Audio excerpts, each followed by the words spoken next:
मतलब फोन ले जाओ, कर दे स्टार्ट। जय हिंद दोस्तों, मैं अरविंद शर्मा, अंबिका क्लासेज उदयपुर। देखो बच्चों, जो टॉपिक चल रहा है वो आईए के ऊपर चल रहा है, आईए बेस के ऊपर चल रहा है। और आईए का जो सिलेबस है उसके अकॉर्डिंग मैं आपको ले रहा हूँ, कोशिश कर रहा हूँ कि एक एक क्वेश्चन आपके समझ में आना चाहिए। तो चलिए आज अपन आगे बढ़ते हैं, उसी सीरीज को अपन आगे बढ़ाते हैं। मैं कोई एक टॉपिक कवर नहीं कर रहा, जितने भी टॉपिक बनते हैं उन सभी टॉपिक को कवर करने की कोशिश कर रहा हूँ। लेकिन हाँ, एक बार आप जरूर पढ़ के आइएगा, अंबिका के नोट्स देख के आइएगा, अंबिका के वीडियो देख के आइएगा, आपके अच्छा खासा समझ में आ जाएगा। क्लियर? तो चलिए स्टार्ट करते हैं। सर एग्जाम डेट पोस्टपोन्ड होगी क्या? नहीं होगी, कोई एग्जाम डेट पोस्टपोन्ड नहीं होगी बच्चों। आप तैयारी करते रहिएगा, ऐसा नहीं है कि सीट कोई और ले जाए। तो चलिए स्टार्ट करते हैं। आज का फर्स्ट क्वेश्चन पढ़ो। What is the term for hackers who fall between white hat hacker and black hat categories, sometimes acting without explicit permission but with good intentions. Clear? अब बच्चों इन क्वेश्चन को पढ़ना आना चाहिए। क्वेश्चन क्या कहना चाह रहा है, क्वेश्चन को अच्छे तरीके से समझना। उन हैकरों के लिए क्या शब्द है जो white hat hacker and black hat hacker के बीच आते हैं, कभी कभी स्पष्ट अनुमति के बिना लेकिन अच्छे इरादों के साथ काम करते हैं। क्लियर? तो बच्चों अगर इन क्वेश्चन को अगर आप देखोगे तो याद रखिए, हैकिंग से हमेशा एक या दो क्वेश्चन जरूर आते हैं। उन हैकर के लिए क्या शब्द है ये पूछा जा रहा है जो व्हाइट हैट हैकर और ब्लैक हैट हैकर की श्रेणियों के बीच में आते हैं। क्लियर? कभी कभी स्पष्ट अनुमति के बिना स्पष्ट अनुमति के बिना लेकिन अच्छे इरादों के साथ काम करते हैं, उनको कौन सा हैकर कहते हैं?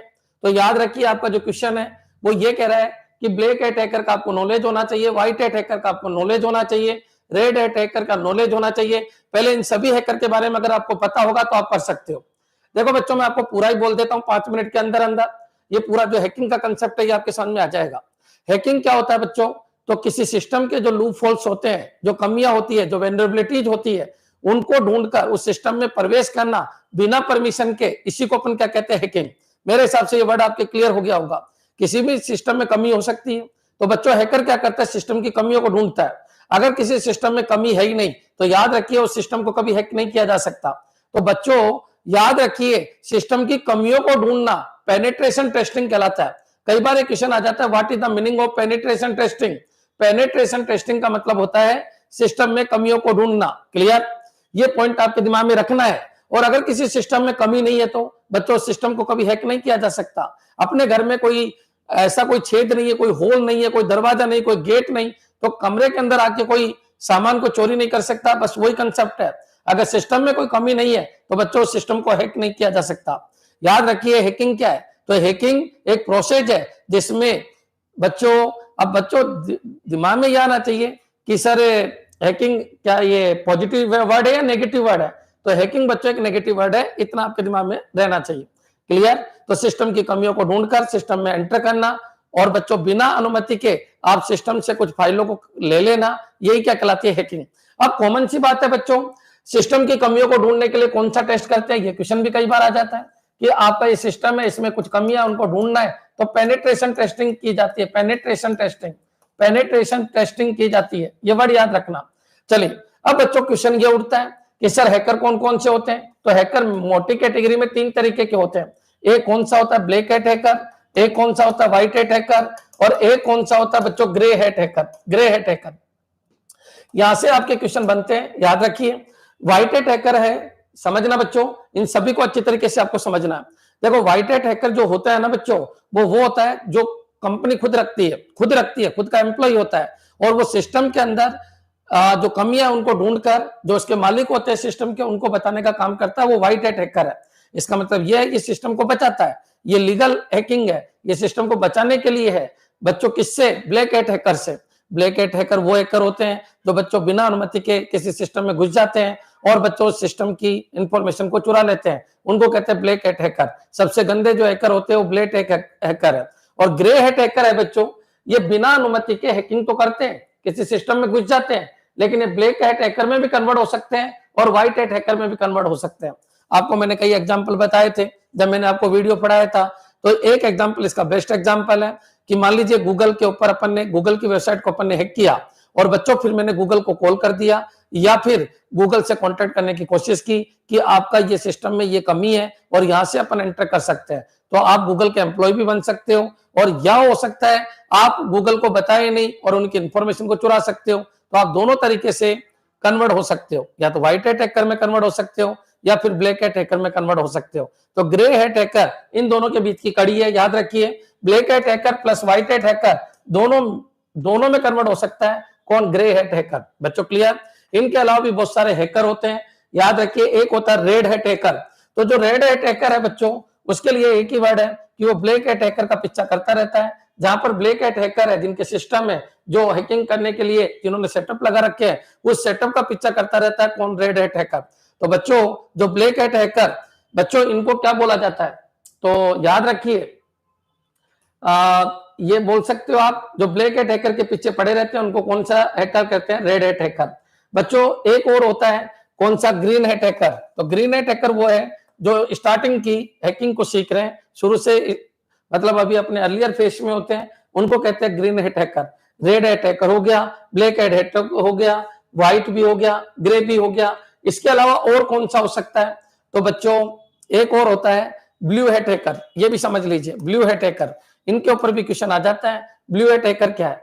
तो बच्चों ये उस कंपनी के एम्प्लॉय नहीं है जिसका सिस्टम है, ये दूसरी कंपनी के एम्प्लॉय होते हैं जो किसी पर्टिकुलर कंपनी या दूसरी कंपनियों के सिस्टम का पेनिट्रेशन टेस्ट करते हैं।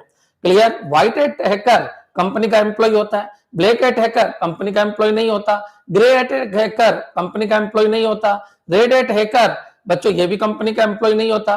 तो कंपनी का एम्प्लॉय केवल कौन सा होता है? व्हाइट हैट हैकर होता है। ये पॉइंट याद रखिए।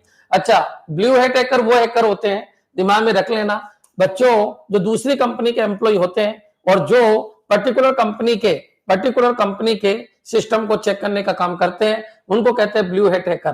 क्लियर? तो मेरे हिसाब से हैकिंग के हैकर कौन कौन से हैं? तो 6 तरीके के मैंने हैकर बता दिए। सबसे खतरनाक ब्लैक होता है, जो ब्लैक के पीछे पड़े रहते हैं, उनके सिस्टम को खत्म करते हैं, और रेड है।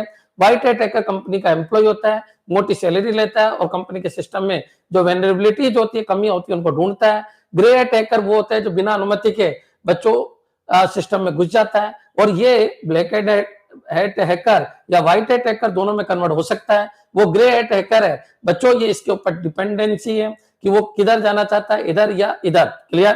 पेनिट्रेशन टेस्ट क्या होता है? किसी सिस्टम में कमियों को ढूंढने के लिए पेनिट्रेशन टेस्ट किया जाता है। बच्चों ग्रीन हैट हैकर वो होते हैं जो अपने अर्ली प्रोसेस के अंदर है। बच्चों ब्लू हैट हैकर वो होते हैं जो दूसरी कंपनी के एम्प्लॉय होते हैं, जो किसी दूसरी कंपनी के सिस्टम को चेक करने का काम करते हैं। क्लियर? मेरे हिसाब से यहां तक आपके समझ में आ जाना चाहिए। और बच्चों अच्छी तरीके से आपने पढ़ रखा है हैकिंग क्या होता है, क्या नहीं होता। अब बता दीजिए इस क्वेश्चन का आंसर। क्वेश्चन बिल्कुल क्लियर है कि वो हैकर कौन सा है जो व्हाइट हैट हैकर और ब्लैक हैट हैकर दोनों में कन्वर्ट हो सकता है, या दोनों के बीच की कड़ी है तो वो है ग्रे हैट हैकर। अगर ये क्वेश्चन समझ में आ गया तो आप एक बार कमेंट कर दीजिए। मेरे हिसाब से हैकिंग से जब क्वेश्चन आएगा तो यहां से आएगा। अब हैकिंग में 3-4 वर्ड और सुन लीजिए। स्क्रिप्ट किडीज क्या होते हैं?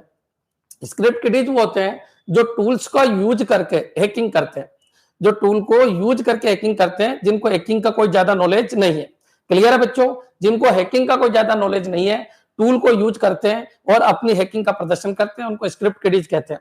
क्लियर? एक विशल ब्लोअर क्या होता है? तो विशल ब्लोअर बच्चों कंपनी के एम्प्लॉय होते हैं जो कंपनी के अंदर कोई भी गलत घटना होती है तो उसको जाके पब्लिक को बता देते हैं कि हमारी कंपनी इस तरीके से लोगों के साथ फ्रॉड कर रही है। बच्चों उनको विशल ब्लोअर कहते हैं। क्लियर? एक होता है बच्चों एलिट हैकर। ये बुजुर्ग हैकर होते हैं जिनको बहुत ज्यादा एक्सपीरियंस होता है और इनकी कॉस्ट भी बहुत ज्यादा होती है। क्लियर है बच्चों? उनको एलिट हैकर कहते हैं। तो ये पॉइंट आपके दिमाग में रहने चाहिए। क्लियर? और कोई अगर डाउट है हैकिंग से रिलेटेड तो आप मेरे से पूछ सकते हो। हैकिंग कैसे करते हैं, एक बच्चे का क्वेश्चन है, तो ये भी मैं आपको बता देता हूं। हैकिंग की कितनी प्रोसेसिंग है, कितनी स्टेप है, ये भी मैं आपको बताता हूं। लेकिन एक बार आप मेरे से एक बार कमेंट करके ये बता दीजिए कि हैकिंग का अगर कोई क्वेश्चन आए तो आप कर लोगे। ब्लैक हैट हैकर कंपनी का एम्प्लॉय नहीं है, व्हाइट हैट हैकर कंपनी का एम्प्लॉय है, ग्रे हैट हैकर कंपनी का एम्प्लॉय नहीं है, लेकिन बिना अनुमति से करता है। लेकिन याद रखिए बाद में दोनों में कन्वर्ट हो सकता है। Clear? Red hat hacker black hat hacker का पीछा करते हैं और बच्चों इनके जो सिस्टम होते हैं उनको डिस्ट्रॉय करने का काम करते हैं। इनको रॉबिन हुड हैकर भी कहते हैं। रॉबिन हुड का मतलब समझ में आया? एक व्यक्ति था जो अमीर लोगों से लूट के गरीबों में बांटता था। तो याद रखिए रॉबिन हुड हैकर भी कहते हैं रेड हैट हैकर को। ग्रीन अटैकर जो स्टार्टिंग स्टेज में, ब्लू अटैकर तो बच्चों ये दूसरी कंपनी के लोग होते हैं जो किसी दूसरी कंपनी के सिस्टम को चेक करते हैं। अच्छा, व्हाइट और ब्लू में इतना ही अंतर है, दोनों ही लीगल है, दोनों ही परमिशन से काम करते हैं, लेकिन ये खुद की कंपनी का एम्प्लॉय होता है, ये दूसरी कंपनी का एम्प्लॉय होता है। क्लियर?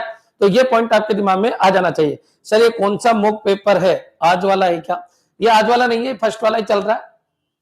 क्लियर? फर्स्ट वाला ही चल रहा है। हाँ जी, यहां तक क्लियर है? ठीक है। और बच्चों अगर आपके समझ में आ रहा है तो आप शेयर कर सकते हो, लाइक कर सकते हो। ठीक है, और याद रखिए विशल ब्लोअर क्या होता है ये मैंने आपको समझा दिया, स्क्रिप्ट किडीज क्या होता है ये मैंने समझा दिया। क्लियर है? एक होता है सुसाइड हैकर। सुसाइड हैकर वो हैकर होते हैं जिनको पता है कि अपन पकड़े जाएंगे, फिर भी बच्चों अपनी होशियारी दिखाने के लिए हैकिंग कर लेते हैं, उनको कहते हैं सुसाइड हैकर। क्लियर? तो ये कुछ टर्मिनोलॉजी है जो मैंने आपको समझाई, और कोई आएगा क्वेश्चन के हिसाब से मैं आपको समझा दूंगा। नेक्स्ट चलिए, व्हाट इज ट्रैकिंग? ट्रैकिंग क्या होता है बच्चों? ये क्वेश्चन आपके कंप्यूटर टीचर में भी आया था, याद रखिए ये क्वेश्चन फिर आएगा।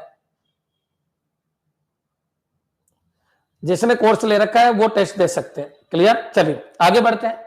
What is fricking? फ्रिकिंग क्या होता है? तो फ्रिकिंग बच्चों ये बहुत पुरानी तरीके की हैकिंग होती है। क्लियर? तो ये दो वर्ड से मिलकर बनी है, फ्रेक यानी फोन, फोन की hacking, phone plus hacking, phone plus hacking, phone की जो हैकिंग होती है वही फ्रिकिंग है, बस ये याद रखिए। अब फोन कौन सा फोन है बच्चों? टेलीफोन।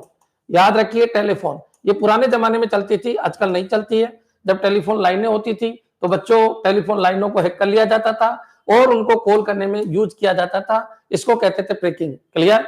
तो याद रखिए फ्रिकिंग क्या होती है, अब पढ़ लेते हैं अपन। इस क्वेश्चन का आंसर क्या है? मेरे हिसाब से क्लियर हो गया होगा। तो दोनों के बीच में कौन सा होता है? ग्रे हेड हैकर होता है, ये याद रखिए। चलिए आगे बढ़ते हैं बच्चों। What is breaking? ब्रेकिंग का मतलब क्या है? तो unauthorize access to computer system, बिल्कुल गलत है। Unauthorize access to computer system को हैकिंग कहते हैं। इन सब की डेफिनेशन है बच्चों, इसको हैकिंग कहते हैं। हैकिंग की डेफिनेशन यही है, unauthorize access to computer system. ठीक है। Manipulating and exploiting telephone system. Exploit का मतलब होता है उनको चुरा लेना। क्लियर? अपने यूज में ले लेना। मैनिपुलेट करना, अपनी अकॉर्डिंग बना लेना। क्लियर है बच्चों? टेलीफोन सिस्टम को मैनिपुलेट और एक्सप्लॉइट करना, बिल्कुल ये सही है, बिल्कुल सही है, यही फ्रिकिंग है। सोशल इंजीनियरिंग अटैक, ये गलत है, इसको सोशल इंजीनियरिंग ही कहते हैं। ईमेल हैकिंग, तो ईमेल हैकिंग बच्चों ये मेल हैकिंग नहीं है, ध्यान रखना। क्लियर है? याद रखिए स्पैमिंग, इसको बोलते हैं spamming, spamming. Clear? Spamming, spamming. Clear? उसको बोलते हैं ईमेल हैकिंग, तो ये भी नहीं है। तो बच्चों याद रखिए टेलीफोन लाइनों को हैक करना ही इसके अंदर आएगा, यहां तक क्लियर हो जाना चाहिए। ये कंप्यूटर टीचर का क्वेश्चन है, इंपॉर्टेंट क्वेश्चन है। Next, what is John Draper nickname in the hacking and tracking community? तो जॉन ड्रेपर कौन था बच्चों? सबसे पहले तो जो हैकिंग वर्ड है बच्चों कब आया, ये पॉइंट आपके आ जाता है। तो ये 1955 से 60 के बीच में आया। बच्चों अगर कोई फेमस हैकर का नाम पूछता है तो उसका नाम है जॉन ड्रेपर। जॉन ड्रेपर देखा जाए तो इस धरती पे सबसे पहला हैकर था जॉन ड्रेपर, और उसने अर्पानेट को हैक किया था। अर्पानेट को हैक किया था, याद रखिए। और उसको किस नाम से जाना जाता था? उसको कैप्टन क्रंच के नाम से जाना जाता था, ये उसका निकनेम है।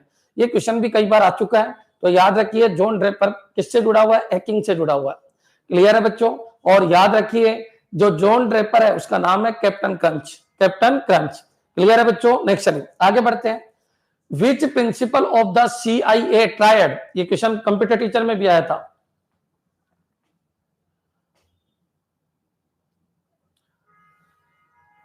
हाँ जी, करें start.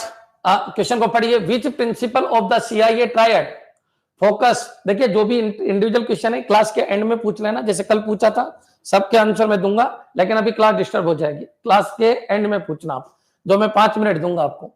Which principle of the CIA triad focus on the accuracy and reliability of information? अब क्वेश्चन को पढ़िए। CIA ट्रायड का कौन सा सिद्धांत सूचना की सटीकता और विश्वसनीयता पे केंद्रित है?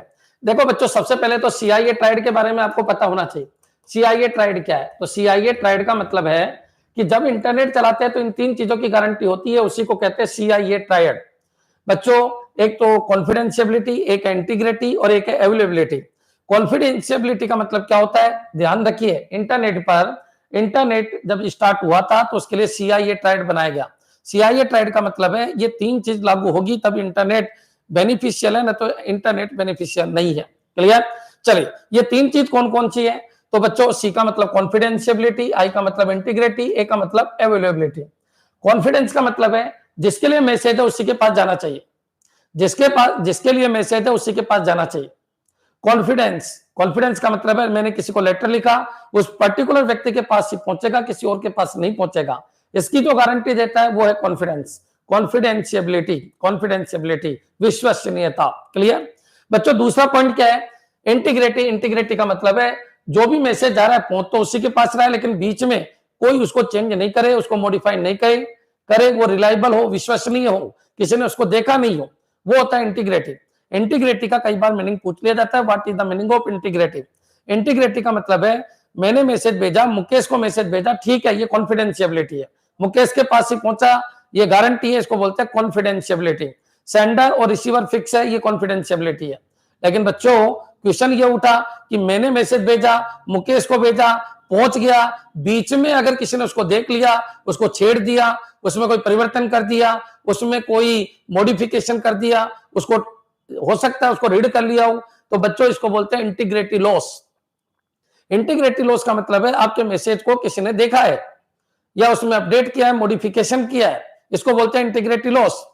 क्लियर? तो आप जो भी इंटरनेट के ऊपर काम हो रहा है उसको कोई व्यक्ति देखे नहीं, उसको मॉडिफाई नहीं करे, बच्चों इंटीग्रिटी की गारंटी होती है इंटरनेट के ऊपर। इंटरनेट जब भी बनाया गया तो सीआईए ट्राइड का कंसेप्ट लागू किया गया। एक बच्चों इंटरनेट जो होता है वो सर्वर सिस्टम पे काम करता है और ये 24/7 चलना चाहिए। अवेलेबिलिटी का मतलब है आपकी जब जरूरत हो तब आपको अवेलेबल होना चाहिए। क्लियर है? याद रखिए। और एक वर्ड और होता है, ये समझने की कोशिश करना। क्लियर? समझने की कोशिश करना। इन सबका मतलब क्या है? कॉन्फिडेंस का मतलब है सेंडर और रिसीवर फिक्स है। सेंडर और रिसीवर फिक्स है, इस सेंडर ने इस रिसीवर को भेजा तो इसी के पास पहुंचना चाहिए। इंटीग्रिटी का मतलब है सेंडर और रिसीवर तो फिक्स है, लेकिन जब मैसेज बीच में जा रहा है तो बच्चों उसको कोई तीसरा व्यक्ति नहीं देखना चाहिए या उसमें मॉडिफिकेशन नहीं होना चाहिए, इनके द्वारा इसको इंटीग्रिटी कहते हैं। और अवेलेबिलिटी का मतलब है 24/7 अवेलेबल होना चाहिए। बच्चों अभी पीजीटी का एग्जाम दिया होगा तुमने डीएसएसबी के अंदर, तो पीजीटी के अंदर एक क्वेश्चन आया था सीआईए ट्राइड में, इंटीग्रिटी का मतलब क्या है? तो रिलायबिलिटी है, विश्वसनीयता है। क्लियर है? एक्यूरेसी है, कोई परिवर्तन नहीं करे वो चीज है। अवेलेबिलिटी का मतलब है 24/7। मैं फोन पे करना चाहता हूं बच्चों, फोन पे ये कहेगा मेरे को रात को 11 बजे अरे सो जा बाबू, सो जा, दुनिया सो रही है, तू क्या फोन पे कर रहा है, ऐसा नहीं कहेगा फोन पे, क्योंकि नेटवर्किंग के सिस्टम में एक चीज डाली गई है वो है अवेलेबिलिटी। अवेलेबिलिटी का मतलब है 24/7 365 हमेशा अवेलेबल होता है। कौन? इंटरनेट। तो याद रखिए इंटरनेट किसको लागू करता है? तो सीआईए ट्राइड को लागू करता है। मेरी थोड़ी आवाज आज वीक है। हाँ जी बच्चों,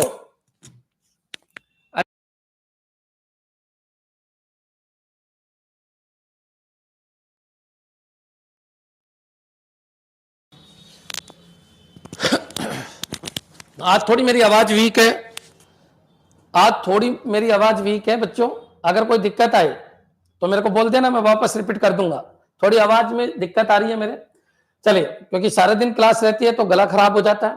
अच्छा बच्चों यहां पर आ जाइए। तो अवेलेबिलिटी, अब बच्चों कॉन्फिडेंशियबिलिटी का मतलब सेंडर और रिसीवर फिक्स है, इंटीग्रिटी का मतलब कोई चेंज नहीं है, रिलायबिलिटी है। क्लियर है? अवेलेबिलिटी का मतलब है 24/7 365। नॉन रेप्यूटेशन, इसका मतलब है कि अगर कोई ट्रांजिशन हुआ है तो उसके लिए आप मना नहीं कर सकते। कोई ट्रांजिशन हुआ है तो उसके लिए मना नहीं कर सकते। मैंने फोन पे से आपको पेमेंट किया, तो बच्चों एक बार अगर ट्रांजिशन कमिट हो गया तो आप मना नहीं कर सकते मेरे पास पैसे नहीं आए। हर चीज की गारंटी है। तो बच्चों इंटरनेट पे हर चीज की गारंटी है कि तुमने देखा है, बच्चों तुमने देखा है, ये चीज तुमने देखा है, तुमने ट्रांजिशन किया है, ये देखिए, ये मेरे पास रिसिप्ट है। आपको फिजिकल रिसिप्ट रखने की कोई जरूरत नहीं है, उसको बोलते हैं नॉन रेप्यूटेशन, कि आप मना नहीं कर सकते एक बार ट्रांजिशन होने के बाद। क्लियर बच्चों?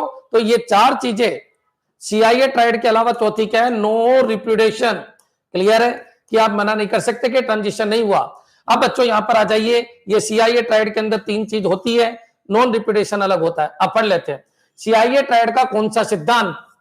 सूचना की सटीकता। सटीकता मतलब सटीकता बिल्कुल सही है, इसमें कोई परिवर्तन नहीं हुआ। और विश्वसनीयता, इसको और किसी ने नहीं देखा पर केंद्रित है, उसका नाम है इंटीग्रिटी। आंसर आ जाएगा बच्चों बी। आंसर क्या आ जाएगा? बी। मेरे हिसाब से क्लियर हो गया होगा।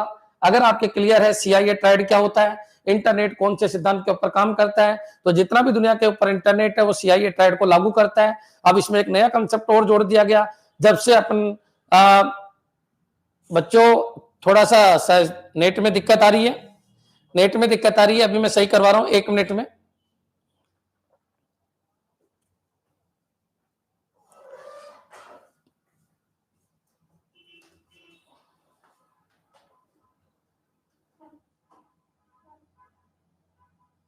एक मिनट में सही करवा रहा हूं मैं।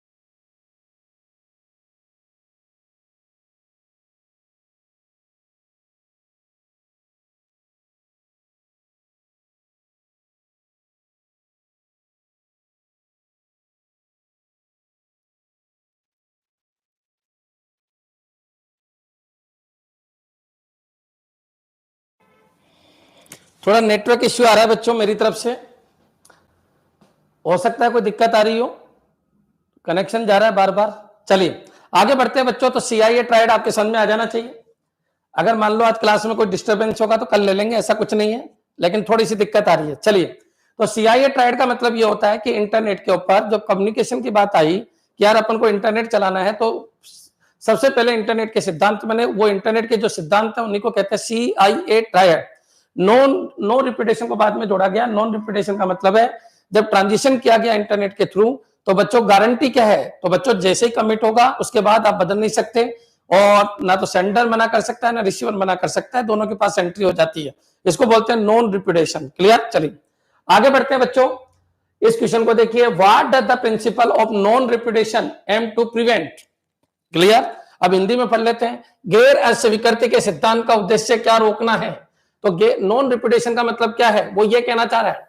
तो नॉन रिपीटेशन का मतलब है ऑथोराइज एसेट्स, ये तो गलत है। ऑथोराइज एसेट्स का मतलब तो ये है कि भाई सेंडर और रिसीवर के बीच में ऑथोराइज एसेट्स, इसका मतलब कॉन्फिडेंशियबिलिटी है। डेटा ब्रीच, डेटा चोरी, ये भी नहीं है। आप सबको पता है नॉन रिपीटेशन का मतलब हम मना नहीं कर सकते। Denying the validity of a transition और कम्युनिकेशन। बच्चों क्लियर? ये इसका आंसर है, मेरे हिसाब से क्लियर हो गया होगा। बहुत सिंपल सा कंसेप्ट है। नॉन रिपीटेशन का मतलब यह है कि इंटरनेट का एक फिनोमिना है, सिद्धांत है कि एक बार अगर कोई ट्रांजिशन हो गया तो उसके लिए आप मना नहीं कर सकते। क्लियर? अगर आपको समझ में आ रहा है तो कमेंट करते रहिएगा। नेक्स्ट आगे बढ़ते हैं बच्चों। निजी कुंजी क्रिप्टोग्राफी में यदि नेटवर्क में n नोड है तो सभी नोड्स के बीच सुरक्षित संचार के लिए कितनी सम्मित कुंजी की आवश्यकता होती है। अभी ये क्वेश्चन बच्चों नेट के अंदर आया था, ये क्वेश्चन नेट के अंदर आया है दिसंबर 2023। तो बच्चों मेरे हिसाब से ये हो गया होगा आप लोगों से, क्योंकि मैंने ये पढ़ा रखा आप लोगों को, वहीं से मैंने क्वेश्चन को उठाया है। एक बार देख लीजिए क्वेश्चन क्या कहना चाह रहा है। बच्चों आप सबको पता है क्रिप्टोग्राफी दो तरीके की होती है, सिमेट्रिक की क्रिप्टोग्राफी, एसिमेट्रिक की क्रिप्टोग्राफी। ठीक है, लेकिन सिमेट्रिक की क्रिप्टोग्राफी के अंदर बच्चों अगर आप कम्युनिकेशन करना चाहते हो, ये लीजिए आप ये और ये आपस में 4 लोग हैं, ये आपस में कम्युनिकेट करना चाहते हैं, तो आप बताइए कितनी सम्मित की जरूरत पड़ेगी। पहले क्वेश्चन को पढ़ना सीखो, क्वेश्चन क्या कह रहा है। इन्हें प्राइवेट की क्रिप्टोग्राफी। अब प्राइवेट की क्रिप्टोग्राफी वो होता है जिसमें सेंडर और रिसीवर दोनों एक ही की को यूज करते हैं, और वो है सेंडर की प्राइवेट की। बच्चों सेंडर की प्राइवेट की ये मैंने खूब पढ़ा रखा है, एक बार जरूर देखना, नहीं तो कल का वीडियो देख लेना। इन्हें प्राइवेट की cryptography if there are n nodes, n node है 1 2 3 4, एन की जगह मैंने 4 ले लिए। चलिए, how many symmetric keys are required for secure communication between all nodes. इन चारों नोड के बीच में आपस में कम्युनिकेट करना है और सिक्योर कम्युनिकेट करना है, तो कितनी सिमेट्रिक की जरूरत होगी या प्राइवेट की जरूरत होगी। देखिए बच्चों एक बार बताइए, ये व्यक्ति किस किस से कम्युनिकेट होना चाहता है, इससे इससे इससे, तो यहाँ पर 3 की नंबर 1, की नंबर 2, की नंबर 3 की जरूरत पड़ गई। ठीक है, तो ये आपस में कम्युनिकेट, ये आपस में कम्युनिकेट, ये आपस में कम्युनिकेट। ये व्यक्ति इससे कम्युनिकेट होना चाहता है तो एक ही की जरूरत पड़ेगी, तो यहाँ पर की नंबर 4। क्लियर है बच्चों? ये व्यक्ति इससे कम्युनिकेट होना चाहता है की नंबर 5, और ये व्यक्ति इससे कम्युनिकेट होना चाहिए की नंबर 6, क्योंकि सिमेट्रिक की क्रिप्टोग्राफी में सेंडर और रिसीवर के बीच में एक ही की काम आती है और वो है सेंडर की प्राइवेट की। तो बच्चों इन दोनों के बीच में ये की, इन दोनों के बीच में ये की, इन दोनों के बीच में ये की, इन दोनों के बीच में ये की, इन दोनों के बीच में ये की, तो कॉमन सी बात है अगर n 4 है तो की कितनी होनी चाहिए, 6 होनी चाहिए। और बच्चों ऐसे भी आपके दिमाग में आ जाना चाहिए, अगर नोड 4 है तो की होनी चाहिए कितनी, 6। सिमेट्रिक की क्रिप्टोग्राफी अगर नोड 4 है तो की 6 होनी चाहिए। तो बच्चों एक बार बताइए n 4 रखेंगे तो की, ये की का फॉर्मूला है कि की कितनी होनी चाहिए। तो बच्चों ये तो गलत है, n स्क्वायर तो 16 होता है, ये भी गलत है। तो बच्चों n 4 है, n 4 है, नोड 4 है, डिवाइड बाय 3 डिवाइड बाय 2 कितना हो रहा है, 6। तो आपका आंसर ये हो जाएगा n-1/2। सिमेट्रिक की क्रिप्टोग्राफी में अगर मैं और मुकेश बात करना चाहते हैं तो मेरी प्राइवेट की काम आएगी, मुकेश की से कोई मतलब नहीं, क्योंकि सेंडर में हूं, सेंडर की प्राइवेट की काम आएगी। तो बच्चों एक बार मैं मैसेज भेजूंगा मुकेश को, जब मैसेज पहुंच जाएगा तब मैं उसको की भेजूंगा, ताकि बीच में जो अटैकर है वो अगर की को ले भी लेंगे तो करेंगे क्या, क्योंकि मैसेज तो पहले ही पहुंच चुका है। तो याद रखिए सिमेट्रिक की क्रिप्टोग्राफी के अंदर अगर 4 नोड है और आपस में कम्युनिकेट करना चाहते हैं तो बच्चों याद रखिए यहां पर इसके बीच में कम्युनिकेशन के लिए की या दूसरी की या तीसरी की या चौथी की या पांचवी की या छठी की। क्लियर, ये आपके दिमाग में होना चाहिए। ये नेट दिसंबर 2023 का क्वेश्चन है, क्या ये क्लियर है? क्लियर है बच्चों? अच्छा, अगर मान लो ये एसिमेट्रिक की क्रिप्टोग्राफी होता तो एसिमेट्रिक की क्रिप्टोग्राफी में बच्चों एक तो देखिए दो की काम आती है, इसके लिए भी 2, इसके लिए भी 2, इसके लिए भी 2, इसके लिए भी 2। देखो कैसे, ध्यान रखना एसिमेट्रिक की क्रिप्टोग्राफी है, अगर ये भेजना चाहता है तो बच्चों जो लॉक लगता है वो रिसीवर की पब्लिक की से लगता है और खुलता किससे, रिसीवर की प्राइमरी की से। तो इनके बीच में 2 चाहिए। क्लियर है? और बच्चों यहां पर भी 2 चाहिए, यहां पर भी 2 चाहिए, यहां पर भी 2 चाहिए। तो याद रखिए आंसर आ जाएगा 2n। ये वर्ड याद रखना, आंसर कितना, 2n, क्योंकि अगर ये कम्युनिकेट होना चाहते हैं तो आंसर 2n होगा। 4 नोड है तो 8 की चाहिए, कितने की चाहिए, 8। क्यों चाहिए 8 बता देता हूं, 4 इसकी प्राइवेट चाहिए, 4 पब्लिक चाहिए, 4 private 4 public, 4 private 4 public. Clear है बच्चों? तो यहां पर आंसर होगा 2n। एसिमेट्रिक की कितने की जरूरत होगी, तो 2n, और सिमेट्रिक की में जरूरत होगी n-1/2। याद रखना बच्चों, अच्छी तरीके से क्रिप्टोग्राफी आनी चाहिए, मैंने पूरा पढ़ा रखा है, सिमेट्रिक की क्रिप्टोग्राफी और एसिमेट्रिक की क्रिप्टोग्राफी। क्लियर? अगर ये क्वेश्चन क्लियर है तो एक बार कमेंट कर दो कि हाँ सर पूरा समझ में आ गया, क्वेश्चन क्या कहना चाह रहा है, हम लाइन कर करके पढ़ेंगे। क्यों? क्योंकि क्वेश्चन टेक्नोलॉजी में उठपटांग होते हैं, आपकी लैंग्वेज ही नहीं समझ में आएगी तो क्वेश्चन कैसे करोगे। तो वो ये कह रहा है प्राइवेट की क्रिप्टोग्राफी में n नोड है, अगर वो सब आपस में कम्युनिकेट करना चाहते हैं तो कितने की जरूरत होगी, तो सिमेट्रिक की क्रिप्टोग्राफी में प्रत्येक कम्युनिकेशन पे 1 की जरूरत है। तो टोटल कम्युनिकेशन 6 हुई है तो n-1/2 की जरूरत है। लेकिन एसिमेट्रिक की क्रिप्टोग्राफी में प्रत्येक नोड केवल 2 की को यूज करता है, वहां चैनल के ऊपर टिका हुआ नहीं है, केवल नोड के ऊपर टिका हुआ है। तो जितने नोड है उसका 10 दुगुना की जरूरत पड़ेगी। क्लियर? चलिए आगे बढ़ते हैं बच्चों, ये पॉइंट अगर आपके समझ में आ गया तो नेक्स्ट क्वेश्चन के ऊपर अपन आगे बढ़ते हैं। ये क्वेश्चन को आप अच्छी तरीके से समझना बच्चों। Which asymmetric key cryptography, favourite question है, पिछली बार आईए में क्वेश्चन आया था बच्चों, किसकी, आरएसए की फुल फॉर्म। आरएसए की फुल फॉर्म पिछली बार आईए में आई थी। तुम सोच रहे होंगे सर वाकई आई थी क्या? बिल्कुल बच्चों, एक एक क्वेश्चन में वही पढ़ा रहा हूं जो आए हुए हैं। ये क्वेश्चन किस में आया, ये नेट में आया। जस्ट पहले वाला क्वेश्चन, जो पहले वाला क्वेश्चन है वो नेट के अंदर आया था। ये लीजिए, ये नेट के अंदर आया। ये जो क्वेश्चन है ये भी आपका नॉन रिपीटेशन का क्या मतलब है, ये भी आ चुका है पीजीटी के अंदर। ये सीआईए ट्राइड तो हर बार आ ही रहा है, तो इनको गौर से देखिए, इनको छोड़ के जाते हो तुम, इसलिए तुम्हारा सिलेक्शन नहीं होता। तुम रेम रोम फट के जाते हो, रेम रोम नौकरी नहीं लगाएगी, रेम रोम नौकरी नहीं लगाएगी। सबको पता है रेम रोम क्या होता है बच्चों। एक बार मेरे वीडियो देख लेना, आपकी नौकरी नहीं लगे तो मेरे को कह देना, 100% जॉब लगेगी आपकी। सिस्टमेटिक वीडियो बना रखे हैं, उठाइए फर्स्ट सीरीज से लास्ट तक, कोर्स प्लस रिवीजन दोनों को निपटा दीजिए। अगर नौकरी नहीं लगे तो मेरे को कह देना, लगती है यहां से सब। बच्चों यहां पर आइए, which asymmetric key cryptography. Asymmetric key cryptography आपके दिमाग में आ जाना चाहिए कि बच्चों पब्लिक की क्रिप्टोग्राफी है, बच्चों एसिमेट्रिक की क्रिप्टोग्राफी है या पब्लिक की क्रिप्टोग्राफी है, तीनों एक ही बात है, तीनों नाम में कुछ नहीं रखा। एक बार क्रिप्टोग्राफी आप देखना। तो बच्चों which asymmetric key cryptography algorithm is widely used for secure communication and digital signature. Clear? तो बच्चों एसिमेट्रिक की क्रिप्टोग्राफी कौन सा है, एईएस तो नहीं है, डीएस भी नहीं है। पहले तो डीएस की full form data encryption standard, data encryption standard, encryption standard, encryption standard. याद रखना ये कितने बिट की को यूज करता है, तो कितने बिट की को यूज करता है, तो 56 बिट, 56 बिट। अच्छा 2DES है तो बच्चों 112 बिट, 3DES है तो 168 बिट। याद रखना ये 3DES की साइज है, ये 2DES की साइज है, ये DES की साइज है। तो बच्चों DES 3 पैटर्न में आ रहा है। कौन कौन से 3 पैटर्न, एक तो खुल DES, एक 2DES और एक 3DES। जितना बड़ा DES का वर्जन उतना ही क्या होगा बच्चों, सिक्योरिटी बढ़ती चले जाएगी। क्लियर, तो ये पॉइंट आपके दिमाग में रहना चाहिए। अब बच्चों आ जाइए AES, तो एडवांस इंक्रिप्शन स्टैंडर्ड, ये है एडवांस। आज थोड़ा नेट की प्रॉब्लम आ रही है बच्चों, थोड़ा नेट का इश्यू आ रहा है, इसका कल एक नेट और ले लेंगे, थोड़ी दिक्कत आ रही है शायद आज।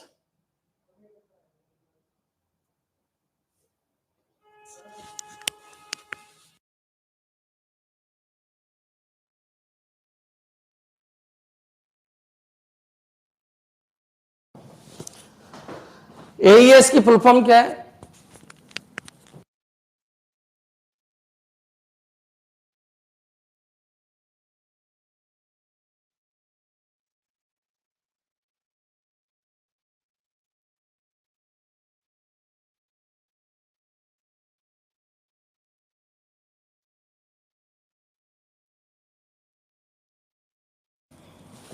हाँ जी, एडवांस AES की फुल फॉर्म क्या है? Advance encryption standard, encryption standard, encryption standard. अब बच्चों याद रखना इसमें की कितनी चाहिए, तो बच्चों इसमें की चाहिए 64 के मल्टीपल में चलती है 128 बिट, बच्चों 192 बिट, तो इसमें की ये चाहिए। तो बच्चों ये ज्यादा सिक्योर है, कौन सा? एडवांस इंक्रिप्शन स्टैंडर्ड ज्यादा सिक्योर है। DES आपको समझा दिया, AES आपको समझा दिया। RSA की फुल फॉर्म आई थी राइवेस्ट, समीर और एल्डरमैन। बच्चों ये कई बार क्वेश्चन आ जाता है, राइवेस्ट ये क्या है? समीर, समीर और एल्डरमैन, एल्डरमैन। क्लियर, याद रखना बच्चों RSA जो एल्गोरिथम है, RSA ये 1024 बिट और बच्चों 2048 बिट का इंक्रिप्शन स्टैंडर्ड है। मतलब इसकी जो की है वो काफी स्ट्रॉन्ग की होती है, इसको तोड़ना बहुत मुश्किल है। ये एसिमेट्रिक की क्रिप्टोग्राफी में काम में आता है, ये सिमेट्रिक की क्रिप्टोग्राफी में आता है, ये भी सिमेट्रिक की क्रिप्टोग्राफी में आता है। बच्चों ये क्या है? तो बच्चों ये है hash function, secure hash algorithm, secure hash algorithm, hash algorithm. ये कोई इंक्रिप्शन स्टैंडर्ड नहीं है, एल्गोरिथम। याद रखिए हैश फंक्शन क्या होते हैं? जो इनपुट लेते हैं और उसके करस्पॉन्डिंग हैश फंक्शन जनरेट करते हैं। ये कोई की यूज नहीं करते बच्चों। SHA 256 बिट का कोड बनाते हैं, 256 बिट का कोड बनाते हैं, कोई की यूज नहीं करते। हैश फंक्शन है, मान लीजिए मैंने 1010 डाला तो बच्चों ये 256 बिट का एक हैश फंक्शन बन जाएगा। याद रखिए ये कोई की नहीं है, ये कोई इंक्रिप्शन एल्गोरिथम नहीं है। ये क्या है फिर? ये हैश फंक्शन है। बच्चों क्या होते हैं हैश फंक्शन? वो फंक्शन जो भेजा कुछ और जाता है, बनके कुछ और जाते हैं, उनको क्या कहा जाता है? Hash function. क्लियर, तो SHA secure hash algorithm, secure hash algorithm 256 यानी किसी भी इंफॉर्मेशन को 256 बिट में कन्वर्ट करते हैं। क्लियर है बच्चों, याद रखिए ये सारा इंपॉर्टेंट है। अब आपसे क्या पूछा गया है? एसिमेट्रिक की क्रिप्टोग्राफी एल्गोरिथम कौन सा है? तो RSA। तो इस क्वेश्चन का आंसर क्या आ जाएगा? RSA। ये क्या है? हैश फंक्शन है। ये क्या है? सिमेट्रिक की क्रिप्टोग्राफी का एल्गोरिथम है। ये क्या है? सिमेट्रिक की क्रिप्टोग्राफी का एल्गोरिथम है। RSA क्या है? तो बच्चों ये एसिमेट्रिक की क्रिप्टोग्राफी का एल्गोरिथम है। ये पॉइंट आपके क्लियर होने चाहिए। क्लियर है बच्चों? चलिए 128 256, 192 256, वेरी गुड, बिल्कुल सही है सबके। क्लियर है? नेक्स्ट चलिए, ये इंपॉर्टेंट है बच्चों। अब तुम सोच रहे होंगे सर ये क्वेश्चन किस में आया था? ये क्वेश्चन आईए में ही आया था बच्चों। आईए 2018 के अंदर एक क्वेश्चन था, RSA की फुल फॉर्म क्या है। क्लियर, चलिए आगे बढ़ते हैं। एक बार कमेंट कर दो कि हाँ सर समझ में आ रहा है। थोड़ी सी दिक्कत है आज, लेकिन कल इसको सही करवा लेंगे अपन। हाँ जी, एक बार कमेंट कर दो कि हाँ सर बिल्कुल क्लियर है। और अगर आपके कोई ग्रुप है तो उनमें शेयर कर सकते हो आप। जो आपके टेलीग्राम ग्रुप है, बड़े बड़े ग्रुपों के अंदर तुम रहते हो तो वहां पर भी आप शेयर कर सकते हो। क्लियर, चलिए आगे बढ़ते हैं बच्चों। नेक्स्ट क्वेश्चन के ऊपर आइए आप। What is SHA 256? तो बच्चों ये है secure hash algorithm, secure hash algorithm. Important है, अभी आया था क्वेश्चन पीजीटी के अंदर, SHA 256 क्या है? तो क्या ये सिमेट्रिक इंक्रिप्शन है? बिल्कुल गलत है, ना तो ये सिमेट्रिक है ना ये एसिमेट्रिक है।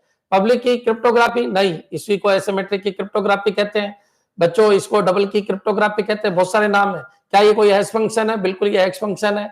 ये एसिमेट्रिक इंक्रिप्शन एल्गोरिथम है, ये भी बिल्कुल गलत है। एसिमेट्रिक इंक्रिप्शन एल्गोरिथम जब भी आएगा RSA आएगा बच्चों, सिमेट्रिक आएगा तो हमेशा ध्यान रखिए DES आएगा या AES आएगा। इनकी की का ध्यान रखिए, 56 के मल्टीपल में होते हैं, ये 64 के मल्टीपल में होते हैं। क्लियर? तो की साइज क्या है वो पूछ सकता है। ये हैश फंक्शन है, 256 बिट का कोड बनाती है जिसको हैश कोड कहते हैं। क्लियर है बच्चों? भेजा कुछ और जाता है, 256 बिट के हैश फंक्शन बन के जाते हैं। याद रखिए हैशिंग बहुत फास्ट एल्गोरिथम है, हैशिंग, लेकिन ये कोई क्रिप्टोग्राफी नहीं है बच्चों, ये हैश फंक्शन है। क्लियर? ध्यान तक आपके समझ में आ जाना चाहिए। वेरी गुड, ये एक हैश फंक्शन है, 256 बिट के कोड बना के आगे रिसीवर को भेजते हैं। Next, in RAID what is the purpose of striping? Striping क्या होता है ये आपके दिमाग में आना चाहिए। अब RAID आपको अच्छी तरीके से आना चाहिए, तभी तो आप कर पाओगे, न तो नहीं कर पाओगे। सर राजस्थान हाउसिंग बोर्ड की IE की टाइपिंग डेट कब तक आ सकती है? अभी तो इसमें कुछ कह नहीं सकते क्योंकि रुकी हुई है। बाकी इतना मैं कह रहा हूं, 6 सीट थी, 4 इस कोचिंग से थे, 4 इस कोचिंग से थे जिनका सिलेक्शन हुआ है। क्लियर है बच्चों? चलिए RAID की अगर मैं बात करूं तो RAID क्या होता है बच्चों? Redundant array of inexpensive disk, और दूसरा है इंडिपेंडेंट डिस्क, दोनों चलेगा। RAID मैंने आपको खूब पढ़ा रखा है। और RAID बच्चों कंप्यूटर टीचर जब मैंने एग्जाम दिया था 2 क्वेश्चन थे किसके? RAID के। क्लियर? मिररिंग, रिडंडेंसी नहीं भाई, ये तो पूरा ही गलत है। गलत बता रहे हो आप लोग। इसका मतलब आपकी तैयारी देखिए, जिसने मेरे वीडियो देख लिए, आपको क्या करना है, आपको डेली PDF को एक बार घुमाना है, और डेली PDF को घुमाने में केवल 5 मिनट लगती है। Clear? Daily PDF, hand written PDF नहीं, डेली PDF डाउनलोड कर लो, 5 मिनट में देख लो, पूरा चैप्टर 5 मिनट का हो जाता है अगर तुमने वीडियो देख लिया है तो। चलिए पेपर कब होगा? 21 जनवरी को पेपर होगा। और कुछ पूछना तो पूछ लीजिए, ना तो फिर मैं आगे बढ़ रहा हूं। क्लियर है बच्चों? आपका क्वेश्चन है in RAID what is the purpose of striping? तो बच्चों RAID की फुल फॉर्म क्या होती है? Redundant array of inexpensive disk, redundant array of inexpensive disk, inexpensive disk. Clear है बच्चों? ये याद रखना। कई जगह इंडिपेंडेंट डिस्क भी है, अगर दोनों है तो इंडिपेंडेंट आंसर दे देना। इंडिपेंडेंट ये ज्यादा बेस्ट है। कौन सा? Independent disk. अब बच्चों ये आपके दिमाग में आना चाहिए, RAID क्यों यूज किया जाता है? तो बच्चों याद रखिए RAID एक टेक्नोलॉजी है जिसके अंदर एक जो डेटा होता है उसको मल्टीपल जगह कॉपी करके रखा जाता है, ताकि अगर वो डिस्ट्रॉय हो जाए तो दूसरे पार्ट को अपन यूज कर सके। बच्चों RAID टेक्नोलॉजी और बैकअप में थोड़ा सा अंतर है, कि जो बैकअप बनाए जाते हैं वो RAID के अकॉर्डिंग बनाए जाते हैं। क्लियर? बैकअप जो बनाए जाते हैं वो किसके थ्रू बनाए जाते हैं? RAID के थ्रू बनाए जाते हैं। सर मैंने भी YouTube पे आपकी क्लास लेके रिटर्न एग्जाम पास किया हाउसिंग बोर्ड का। बच्चों यहीं से निकलते हैं, बच्चे यहीं से निकलते हैं सारे। अब बच्चों यहाँ पर आ जाइए, RAID की अगर मैं बात करूं तो RAID के ऊपर मैं 4-5 वर्ड बोल रहा हूं, उनको कैच करना। RAID की अगर मैं बात कर रहा हूं तो बच्चों सुनना, RAID एक टेक्नोलॉजी है जिसके अंदर क्या होता है कि मान लीजिए कोई, देखिए एक चीज आपको स्वीकार करनी पड़ेगी कि RAID क्यों आया। पहला क्वेश्चन तो यही उड़ जाता है कि सर ठीक है टेक्नोलॉजी है, RAID की फुल फॉर्म है, ये अच्छी बात है, लेकिन ये क्यों आया, इसका यूज क्या है, कितने तरीके के RAID है, यहाँ से भी तो क्वेश्चन आता है। कंप्यूटर टीचर हमने दिया था, मेंस दिया था, 2 क्वेश्चन यहाँ से आए थे, दोनों ही हमसे नहीं हो पाए थे, लेकिन अंबिका वालों से हो गए थे। क्यों हो गए थे? क्योंकि मैंने RAID पूरा पढ़ाया था आपको, कल फुल फॉर्म नहीं बताई थी, इसलिए अंबिका वाले सबके ये क्वेश्चन हो गए थे। अब यहाँ पर आइए अपन बात कर लेते हैं RAID टेक्नोलॉजी के बारे में। RAID की जरूरत क्यों पड़ी तो इतना समझ लीजिए। RAID के कंसेप्ट 2 तरीके से लिया गया, एक तो सिक्योरिटी बढ़ाने के लिए और एक स्पीड बढ़ाने के लिए। एक तो सिक्योरिटी और एक स्पीड, एक सिक्योरिटी एक स्पीड। जब सिक्योरिटी बढ़ती है तो स्पीड नहीं बढ़ेगी, जब स्पीड बढ़ेगी तो सिक्योरिटी नहीं बढ़ेगी।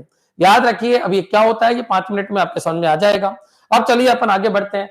RAID का कंसेप्ट क्या है? तो RAID का कंसेप्ट मैं आपको बिल्कुल इजी तरीके से समझा देता हूं कि सर RAID टेक्नोलॉजी की जरूरत क्या पड़ी।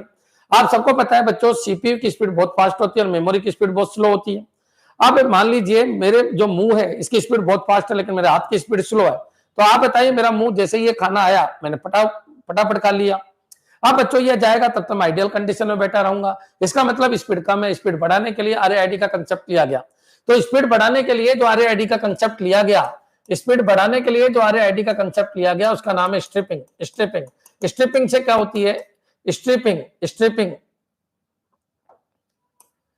क्लियर है? स्ट्रिपिंग से बच्चों स्पीड बढ़ती है। क्या बढ़ती है? स्पीड बढ़ती है, स्पीड बढ़ती है। क्लियर? एक पॉइंट आपके दिमाग में रख लेना, स्ट्रिपिंग। तो ये कौन सा है? तो ये बच्चों RAID 0 है जो स्ट्रिपिंग का काम करती है। क्लियर? एक होता है बच्चों स्पीड के अलावा दूसरा कंसेप्ट और सुनिए बच्चों, आपके हार्ड डिस्क में डेटा आ रहा है, आपके हार्ड डिस्क में डेटा आ रहा है, आपके हार्ड डिस्क में डेटा आ रहा है, आपकी हार्ड डिस्क में डेटा आ रहा है, लेकिन बच्चों आपकी हार्ड डिस्क खराब हो गई। तो बच्चों आप बताइए अब क्या करोगे? तो कुछ नहीं करेंगे, बैठे रहेंगे। तो हार्ड डिस्क के साथ साथ एक आपको बैकअप बनाना पड़ता है कि ठीक है यार, जो जो डेटा मेरी हार्ड डिस्क में आ रहा है उसकी एक एक कॉपी और जनरेट होती रहनी चाहिए दूसरी हार्ड डिस्क में। इसको बोलते हैं बच्चों मिररिंग। मिररिंग तो बच्चों मिररिंग एक कंसेप्ट होता है, मिररिंग। क्लियर है? मिररिंग। तो मिररिंग से क्या होती है बच्चों? सिक्योरिटी बढ़ जाती है, सिक्योरिटी बढ़ जाती है, सिक्योरिटी बढ़ जाती है। तो जिससे सिक्योरिटी बढ़ती है वो मिररिंग है, जिससे स्पीड बढ़ती है वो स्ट्रिपिंग है। बच्चों ये किस में होता है? तो ये होता है RAID 1 के अंदर। ठीक है? एक बच्चों एक कंसेप्ट और होता है स्ट्रिपिंग में। क्या होता है? तो सुनिए, मान लो ये डेटा आपके पास आया, ये RAID का डेटा है, ABCD ये आपके क्या है? ब्लॉक है बच्चों, डेटा आया। तो अपन क्या करते हैं? इस डेटा को 2 डिस्क में डाल देते हैं। 2 डिस्क में डाल दिया मैंने, A इधर, B इधर, C ब्लॉक इधर, D ब्लॉक इधर, E ब्लॉक इधर, F ब्लॉक इधर, और यहाँ पर आपका CPU है। तो बच्चों CPU एक ब्लॉक इधर से लेता है, एक ब्लॉक इधर से, क्योंकि स्पीड फास्ट होती है। तो बच्चों एक बार तो एक ही डिस्क से लेता है तो स्पीड स्लो होती है, 2 डिस्क से ले रहा है पैरेलली तो स्पीड फास्ट हो जाती है। इसको बोलते हैं स्ट्रिपिंग। तो बच्चों स्ट्रिपिंग की जाती है RAID 0 के अंदर, स्पीड बढ़ जाती है। और स्ट्रिपिंग के लिए कम से कम कितने डिस्क चाहिए? तो कम से कम 2 डिस्क चाहिए, कम से कम 2 डिस्क चाहिए, कम से कम 2 डिस्क चाहिए बच्चों। क्लियर? तो यहां तक याद रखिए। हाँ, क्या ये फॉल्ट हो सकता है? बिल्कुल हो सकता है, क्योंकि एक भी डिस्क खराब तो पूरा सिस्टम खराब हो सकता है। क्या बच्चों स्पीड बढ़ गई? बिल्कुल स्पीड बढ़ गई। क्या सिक्योरिटी बढ़ गई? सिक्योरिटी नहीं बढ़ी। क्यों? क्योंकि एक भी डिस्क खराब तो सब कुछ खराब हो जाता है। बच्चों मिररिंग में क्या होता है? तो यहां पर आप समझना, यहां पर ABCDEF है। अब बच्चों मैं क्या कर रहा हूं? इसके अंदर डाल रहा हूं, इसको इसके अंदर भी डाल रहा हूं। तो बच्चों यहां पर क्या कर रहा हूं? मिररिंग कर रहा हूं, ABCDEF। और बच्चों यहां पर भी ABCDEF। याद रखिए। अब बच्चों ये मिररिंग है। मिररिंग का मतलब ये है कि CPU डेटा या तो इससे लेगा और ये खराब हो जाएगी, तब डेटा इससे लेगा। तो बच्चों याद रखिए, इसमें स्पीड तो नहीं बढ़ी लेकिन सिक्योरिटी बढ़ गई। एक डिस्क फेल तो CPU यहां से डेटा उठाना स्टार्ट कर देगा। ये आपका क्या है? CPU। तो बच्चों मिररिंग देखो, मिरर ऐसा होता है, ऐसा। तो जिसमें भी 1 आता है वो मिररिंग करने के काम में आती है, बाकी सब स्ट्रिपिंग करने के काम में आती है। क्लियर? तो मिररिंग के लिए भी कम से कम 2 डिस्क चाहिए, कम से कम 2 डिस्क चाहिए, कम से कम 2 डिस्क चाहिए, कम से कम 2 डिस्क चाहिए। बच्चों मिररिंग से क्या बढ़ती है? स्पीड बढ़ती है? गलत है, स्पीड नहीं बढ़ती है, सिक्योरिटी बढ़ती है। स्ट्रिपिंग से स्पीड बढ़ती है। क्लियर? यहाँ पर स्टोरेज ज्यादा जो चाहिए, यहाँ पर स्टोरेज ज्यादा नहीं चाहिए, कम चाहिए। यहाँ स्पीड बढ़ गई, यहाँ पर सिक्योरिटी बढ़ गई। यहाँ फॉल्ट टॉलरेंट है, फॉल्ट टॉलरेंट है, मतलब फॉल्ट को रोका जा सकता है, क्योंकि ये खत्म हो गई तो इधर से ले लो। फॉल्ट टॉलरेंट है, ये फॉल्ट टॉलरेंट है, फॉल्ट टॉलरेंट है, फॉल्ट टॉलरेंट है, वो फॉल्ट टॉलरेंट नहीं है। बच्चों एक RAID और होता है, उसको भी समझो। और वो कौन सा होता है? RAID 10, जो सबसे ज्यादा सर्वर पे यूज आता है। सर्वर पे सबसे ज्यादा कौन यूज आता है? RAID 10। तो इसमें क्या होता है बच्चों? फेसबुक का जो डेटा है वो मल्टीपल सर्वर के ऊपर होगा और उसकी मिररिंग भी हो रही होगी और उसकी स्ट्रिपिंग भी हो रही होगी। RAID 10 का मतलब मिररिंग प्लस स्ट्रिपिंग। क्लियर? यहां तक आपके समझ में आ जाना चाहिए। RAID 10 का मतलब मिररिंग प्लस स्ट्रिपिंग। क्लियर? तो बच्चों याद रखिए, इसमें क्या होता है? मान लीजिए कोई डेटा है आपका, और ये डेटा आपका क्या है बच्चों? एक एक क्वेश्चन, मैं कोई एक क्वेश्चन कराने नहीं आया हूं। आज मैं 15 से 20 क्वेश्चन आपको तैयार करा के जा रहा हूं। याद रखना बच्चों, एक एक क्वेश्चन कीमती है, लेकिन ये अधिकतर उनके समझ में आएगा जिसने मेरे वीडियो एक बार देख रखा है। उनके तो जबरदस्त फिनिशिंग आने वाली है। और बच्चों मैं गारंटी देता हूं, वो तो केवल डेली PDF देख लीजिए जो वीडियो के साथ ही है, बस आपका काम हो जाएगा। आपके लिए प्रत्येक टॉपिक 5-5 मिनट के हैं, प्रत्येक टॉपिक केवल 5-5 मिनट के हैं। वीडियो देखने के बाद डेली PDF जरूर देख लीजिएगा। क्लियर? चलिए RAID 10 की अगर मैं बात करूं, तो RAID 10 की अगर मैं बात करता हूं बच्चों, तो यहां पर क्या होगा? तो यहां पर जो डेटा है उसकी पहले स्ट्रिपिंग हो जाएगी। ये लीजिए, स्ट्रिपिंग कर देता हूं मैं, स्ट्रिपिंग अगर मैं करता हूं तो कैसे करूंगा? आधा डेटा इधर ABCDEF, ये स्ट्रिपिंग हो गई। अब बच्चों मेरे को इसको सिक्योर भी करना है, ये तो स्पीड बढ़ा दी। अब मेरे को इसको सिक्योर भी करना है, तो इसको मैं ACB, बच्चों ये लीजिए, यहां पर क्या लगा दिया मैंने? मिररिंग लगा दी। और ऐसे ही यहां पर मिररिंग लगा देता हूं मैं, ऐसे अगर मैं यहाँ मिररिंग लगाऊं तो BDF बन जाएगा। तो बच्चों ये क्या बना, ये हो जाएगा 0 0, यहाँ पर हो जाएगा ये क्या 0, यहाँ पर 0, यहाँ पर 0 0 का मतलब स्ट्रिपिंग, फिर हो जाएगा 1 1 का मतलब मिररिंग। और इसमें कम से कम कितने डिस्क चाहिए, 4। ये पॉइंट याद रखना। सर्वर सिस्टम पे 10 टाइप की रेड यूज की जाती है, रेड टेक्नोलॉजी यूज की जाती है, क्योंकि सर्वर पे स्पीड भी बहुत चाहिए और बच्चों फॉल्ट टॉलरेंट भी चाहिए, क्योंकि एक डिस्क खराब हो जाए तो याद रखिए दूसरी डिस्क से अपन डेटा को एक्सेस कर सकते हैं। सीपीयू इधर से एक से एक्सेस करता है। मान लो ये खराब हो जाए तो इधर और इधर से एक्सेस कर लेगा, ये खराब हो जाए इधर से एक्सेस कर लेगा, तो फेल होने के चांस बहुत कम हो जाते हैं। याद रखिए रेड 0 के फेल होने के चांस ज्यादा है, रेड 1 के फेल होने के चांस कम है, और इसके बहुत कम है या स्पीड भी बढ़ जाती है। सर्वर में रेड 10 को यूज किया जाता है। मेरे हिसाब से 3 तरीके की रेड आपके समझ में आ जाना चाहिए। अब बच्चों मैं क्वेश्चन को आगे बढ़ा रहा हूं। बच्चों और कौन कौन से रेड होते हैं, तो इतना याद रखिए। चलिए आगे की बात आगे कर लेंगे। और भी रेड होते हैं, रेड टेक्नोलॉजी 2, रेड टेक्नोलॉजी 3, यानी red level 2, red level 3, red level 4, red level 5। Clear? हाँ जी, एक बार कमेंट कर दो इस क्वेश्चन के लिए कि हाँ सर अच्छा खासा समझ में आ रहा है। रेड का मतलब एक टेक्नोलॉजी है जिसमें जो डेटा है उसकी मल्टीपल कॉपीज रखी जाती है, जिसमें जो डेटा है उसको मल्टीपल डिस्क में रखा जाता है ताकि सीपीयू की स्पीड बढ़ सके या प्रोसेसिंग की स्पीड बढ़ सके। क्लियर है बच्चों? देखिए जब अपन बोलते हैं तो आपके दिमाग में ये होना चाहिए अपन बोल क्या रहे हैं, तभी आपका सिलेक्शन होगा, ना तो नहीं होगा। क्लियर? ठीक है, very good. 4 disk, very good, बिल्कुल सही है प्रिंस कुमार। अब बच्चों अपन आगे बढ़ते हैं। और कौन कौन से रेड है, तो रेड की अगर मैं बात करूं, रेड अब जितने भी रेड है, रेड कौन कौन से, रेड 2 है, फिर बच्चों रेड कौन सा है, 3 है, इसके बाद रेड 4 है, इसके बाद रेड 5 है, इसके बाद रेड 6 है। इनको भी आप एक बार समझ लीजिए। क्लियर? अब बच्चों यहां से क्या क्वेश्चन आएगा, मैं डायरेक्ट क्वेश्चन ही बता देता हूं आपको, समझना। ये सारे के सारे स्ट्रिपिंग करते हैं, इनमें मिररिंग किसी में भी नहीं होती, केवल क्या होती है, स्ट्रिपिंग। ये स्पीड बढ़ाने के काम में आते हैं। तो बच्चों इन सब में स्ट्रिपिंग होती है, मिररिंग केवल उसमें होती है जिसमें 1 दिख रहा है। और 1 किस में दिख रहा है, तो RAID 1 और RAID 10 के अंदर ही 1 दिख रहा है, बाकी सबके अंदर क्या होती है, स्ट्रिपिंग होती है। Clear? RAID 2 bit level striping करता है बच्चों, RAID 3 बाइट लेवल स्ट्रिपिंग करता है।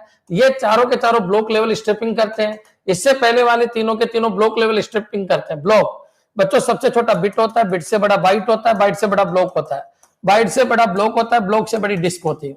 क्लियर? तो एक डिस्क बहुत सारे ब्लॉक में बटी रहती है और ब्लॉक के अकॉर्डिंग स्ट्रिपिंग होती है। बाकी मैंने वीडियो में आपको अच्छी तरीके से समझा रखा। चलिए आगे बढ़ते हैं बच्चों।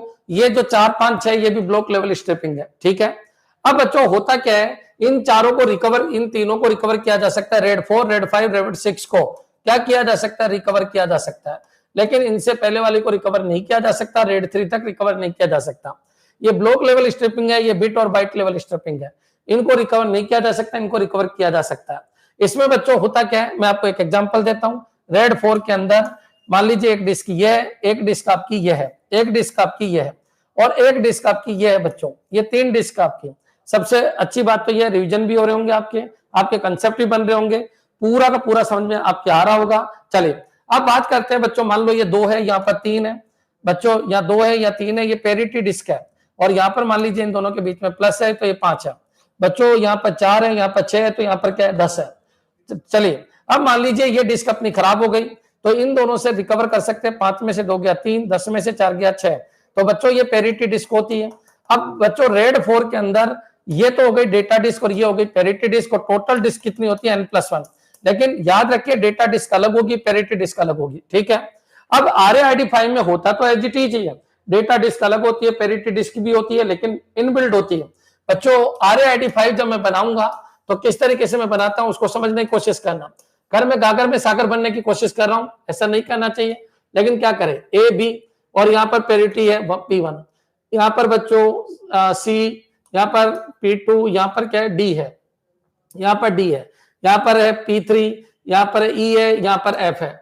अब बच्चों यहाँ पर क्या है, पेरिटी हर जगह आ रही है, मतलब पूरी की पूरी n+1 disc data plus parity दोनों को होल्ड करती है, पेरिटी दोनों को होल्ड करती है। क्लियर है बच्चों? याद रखिए कम से कम 3 डिस्क होनी चाहिए, कम से कम 3 डिस्क होनी चाहिए, डेटा अलग पेरिटी अलग। बच्चों डेटा प्लस पेरिटी इनबिल्ड होती है। क्लियर?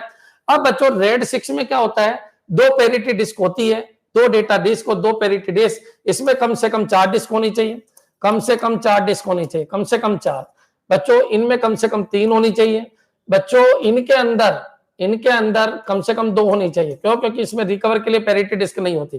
तो इनके ऊपर क्वेश्चन आते हैं। रेड 6 में क्या होता है, 2 डिस्क भी खराब तो भी रिकवर कर सकते हैं क्योंकि 2 पैरिटी को यूज करते हैं। तो 2 तो डेटा डिस्क होगी, क्यों? क्योंकि स्ट्रिपिंग तो होगी, और 2 पैरिटी डिस्क होगी और सब इनबिल्ड होंगी।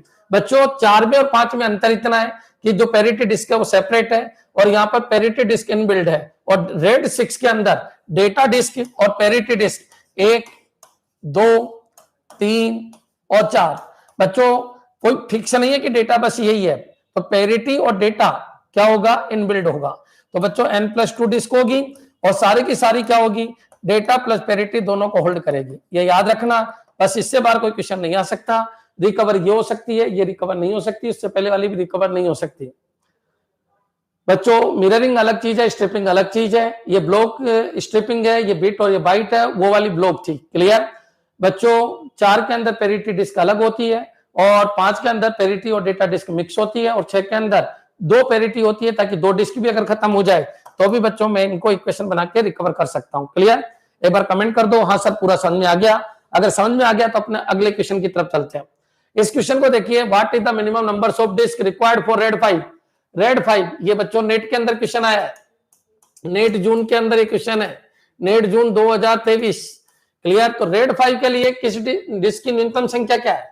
तो रेड 5 में अपन को पता है कि भाई ये तो आपको क्या करना है, स्ट्रिपिंग करनी है और बच्चों रिकवर करना है। तो 2 तो आपको क्या चाहिए, स्ट्रिपिंग करने के लिए, 1 चाहिए आपको रिकवर करने के लिए। और बच्चों याद रखिए पैरिटी सब में आ सकती है, तो मिनिमम से मिनिमम 3 डिस्क की जरूरत पड़ेगी। क्लियर? तो ये पॉइंट आपके समझ में आ जाना चाहिए। ये अच्छे क्वेश्चन है। चलिए आगे बढ़ते हैं बच्चों। इस क्वेश्चन को देखिए, what is data dictionary? Clear? एक बार कमेंट कर दो क्लास कैसी लग रही है। हो सकता है थोड़ी टफ लगे बच्चों, क्योंकि इजी पढ़ाने का मेरे को रैम रोम की फुल फॉर्म ये तो मैं नहीं पढ़ा सकता, ये सबको आता है। हाँ मैं वो पढ़ा रहा हूं जो आपके पेपर में आएगा। आप सब छोड़ के आते हो और आता वही है जो तुम छोड़ के जाते हो, लेकिन आज के बाद या मेरे से पढ़ने के बाद तुमको ऐसा एक भी क्वेश्चन नहीं मिलेगा, मेरी गारंटी है, जो तुम छोड़ के गए हो, क्योंकि मैंने सब कुछ आपको पढ़ा दिया। क्लियर? एक बार शेयर भी कर दो, अपने अपने ग्रुप के अंदर शेयर भी कर दीजिए। सबसे पहला तो क्वेश्चन है, डेटा डिक्शनरी क्या होती है? देखो बच्चों, एक तो होती है डिक्शनरी और एक होती है डेटा डिक्शनरी। इन दोनों को आपको अच्छी तरीके से समझना होगा।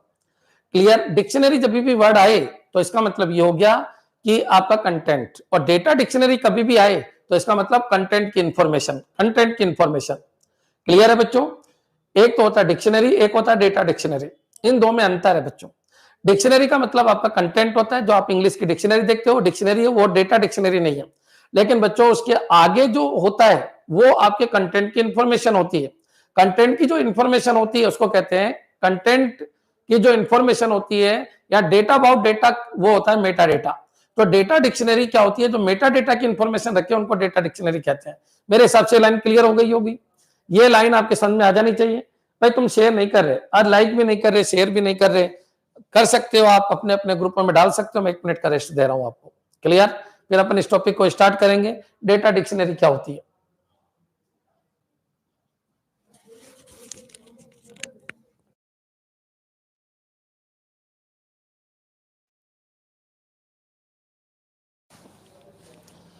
क्वेश्चन है बच्चों, डेटा डिक्शनरी क्या होता है, समझने की कोशिश करना। डेटा डिक्शनरी, एक होता है डिक्शनरी, एक होता है डेटा डिक्शनरी। डिक्शनरी का मतलब है कंटेंट की इंफॉर्मेशन रखना, कंटेंट रखना, वो है डिक्शनरी।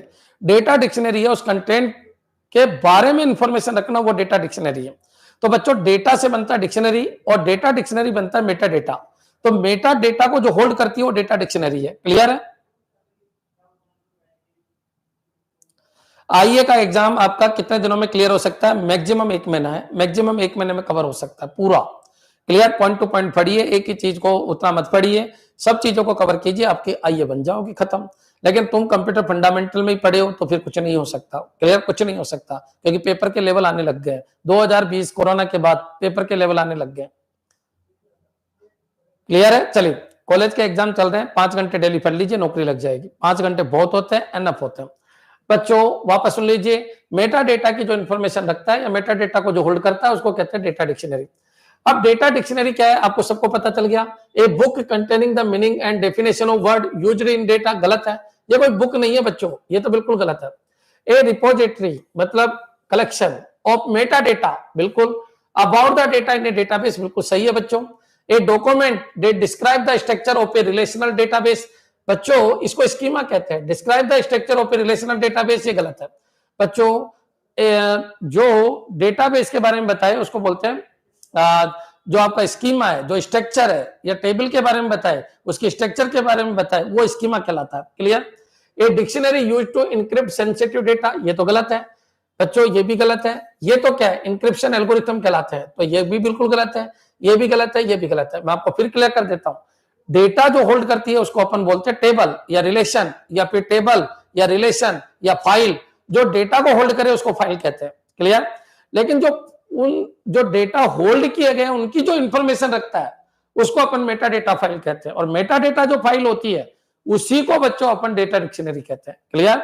अगर ये समझ में आ गया तो एक बार कमेंट कर दो कि हाँ सर बिल्कुल क्लियर है, मेटा डेटा फाइल या डेटा डिक्शनरी एक ही बात है। क्लियर। चलिए आगे बढ़ते हैं बच्चों। नेक्स्ट क्वेश्चन है, how does a differential backup differ from an incremental backup. देखो बच्चों, डिफरेंशियल बैकअप और इंक्रीमेंटल बैकअप में क्या अंतर है, ये क्वेश्चन है और तुम्हारे कोर्स में दे रखा बैकअप, और बैकअप में से क्वेश्चन आएगा। तो सुनिए, पहले आपको पूरा बैकअप समझ में आना चाहिए, बैकअप क्यों करते हैं। क्लियर। और बैकअप किससे किया जाता है, तो बैकअप किया जाता है RAID टेक्नोलॉजी से। RAID एक टेक्नोलॉजी है जिसके बारे में मैंने आपको समझा दिया, जिसमें स्ट्रिपिंग और मिररिंग दोनों की जाती है। लेकिन बात यह है बैकअप कितने तरीके का होता है, लेते कैसे बैकअप, उसके ऊपर अपन आगे बढ़ते हैं। क्लियर। हाँ जी, चलते हैं अपन आगे। देखो बच्चों, इस क्वेश्चन को देखिए, बैकअप कितने तरीके का होता है। सबसे पहले तो बैकअप क्या होता है, तो बैकअप के ऊपर अपन देखिए, मैं आपको कहता हूं बैकअप लेके चलो, किसी भी काम को कर रहे हो, मान लो ये काम फेल हो गया तो कुछ बैकअप लेके चलिए। अपन ये बोलते हैं बैकअप का मतलब ये है कि मान लीजिए जिस डिस्क में आप काम कर रहे हो डिस्क फेल हो गई, तो आपको क्या करना है, डिस्क का बैकअप रखना चाहिए था, ताकि आप उस बैकअप वाले डिस्क से काम चला सको। बच्चों यही बैकअप है। तो बैकअप का मतलब है किसी भी सिस्टम के फेलियर को रोकने के लिए उसके डेटा की मल्टीपल कॉपी रखना ही क्या कहलाता है, बैकअप कहलाता है। क्लियर है बच्चों। तो ये पॉइंट तो आपके क्लियर हो गया बैकअप। अब क्वेश्चन ये उठता है बैकअप कितने तरीके का होता है, तो बैकअप होता है बच्चों 3 तरीके का। याद रखना कौन कौन सा, एक तो इंक्रीमेंटल एक तो फुल बैकअप, एक तो होता है बच्चों फुल बैकअप, एक जो होता है वो होता है फुल बैकअप, और एक होता है बच्चों इंक्रीमेंटल बैकअप। डिफरेंशियल कर देता हूं मैं, डिफरेंशियल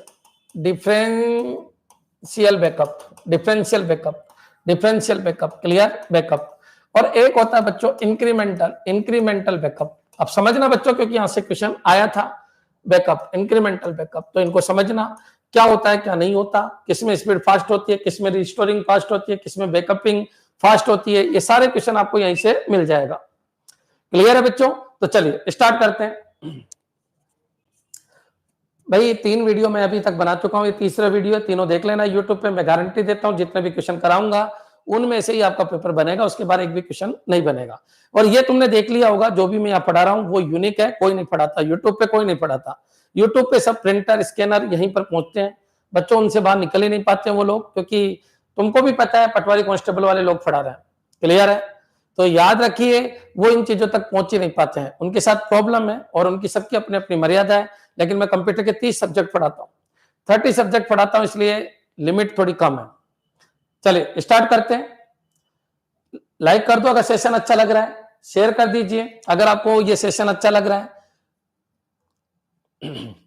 और जिसने सब्सक्राइब नहीं कर लिया कर लीजिए। 5:30 बजे डेली क्लास चलती है आपकी यूट्यूब के ऊपर। तो देखिए बैकअप 3 तरीके का होता है, फुल बैकअप, डिफरेंशियल बैकअप और इंक्रीमेंटल बैकअप।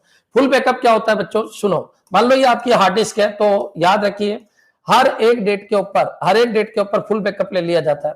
जैसे हर महीने के ऊपर फिक्स कर दिया कि हर महीने के ऊपर फुल बैकअप लेंगे। फुल बैकअप मतलब मान लो ये हार्ड डिस्क है 1 GB की, 1 GB कंटेंट भरा हुआ है। अब बच्चों 1 GB का 1.5 GB हो गया, 1.5 GB हो गया, तो जिस दिन बैकअप लेंगे अपन पूरा 1.5 GB ले लेंगे बच्चों। पुराना है उसको भी ले लेंगे, नया ऐड हुआ उसको भी ले लेंगे। फिर बच्चों अगला अपन लेंगे, अब 2 GB हो चुका है तो ये पूरे 2 GB का अपन बैकअप ले लेंगे। कुल मिला के बात ये है, इतना समझने की कोशिश करो। एट ए टाइम जितना भी कंटेंट है उस दिन जब आप बैकअप ले रहे हो तो पूरी हार्ड डिस्क का बैकअप ले लीजिए। ये होता है फुल बैकअप। मेमोरी कंज्यूम ज्यादा होती है, कॉस्टली पड़ता है, ज्यादा स्टोरेज की जरूरत है, बैकअप टाइम बहुत ज्यादा चाहिए। लेकिन बच्चों रिस्टोर टाइम बहुत कम होगा। मान लो ये खत्म हो गया तो बच्चों जब रिस्टोर करेंगे तो रिस्टोर फास्ट होगा। रिस्टोर क्या होगा, फास्ट होगा। लेकिन बैकअप टाइम, बैकअप लेने में जो टाइम लगेगा, बैकअप टाइम ज्यादा होगा, बैकअप टाइम ज्यादा होगा, बैकअप टाइम ज्यादा लगेगा, बैकअप टाइम ज्यादा लगेगा। ये पॉइंट आपके दिमाग में रख लेना। कॉस्ट ज्यादा है, स्टोरेज ज्यादा चाहिए बच्चों, क्लियर। बैकअप टाइम बहुत ज्यादा लगेगा, लेकिन रिस्टोर टाइम बहुत कम लगेगा, रिस्टोर फास्ट होगा। ये पॉइंट क्लियर कर लो।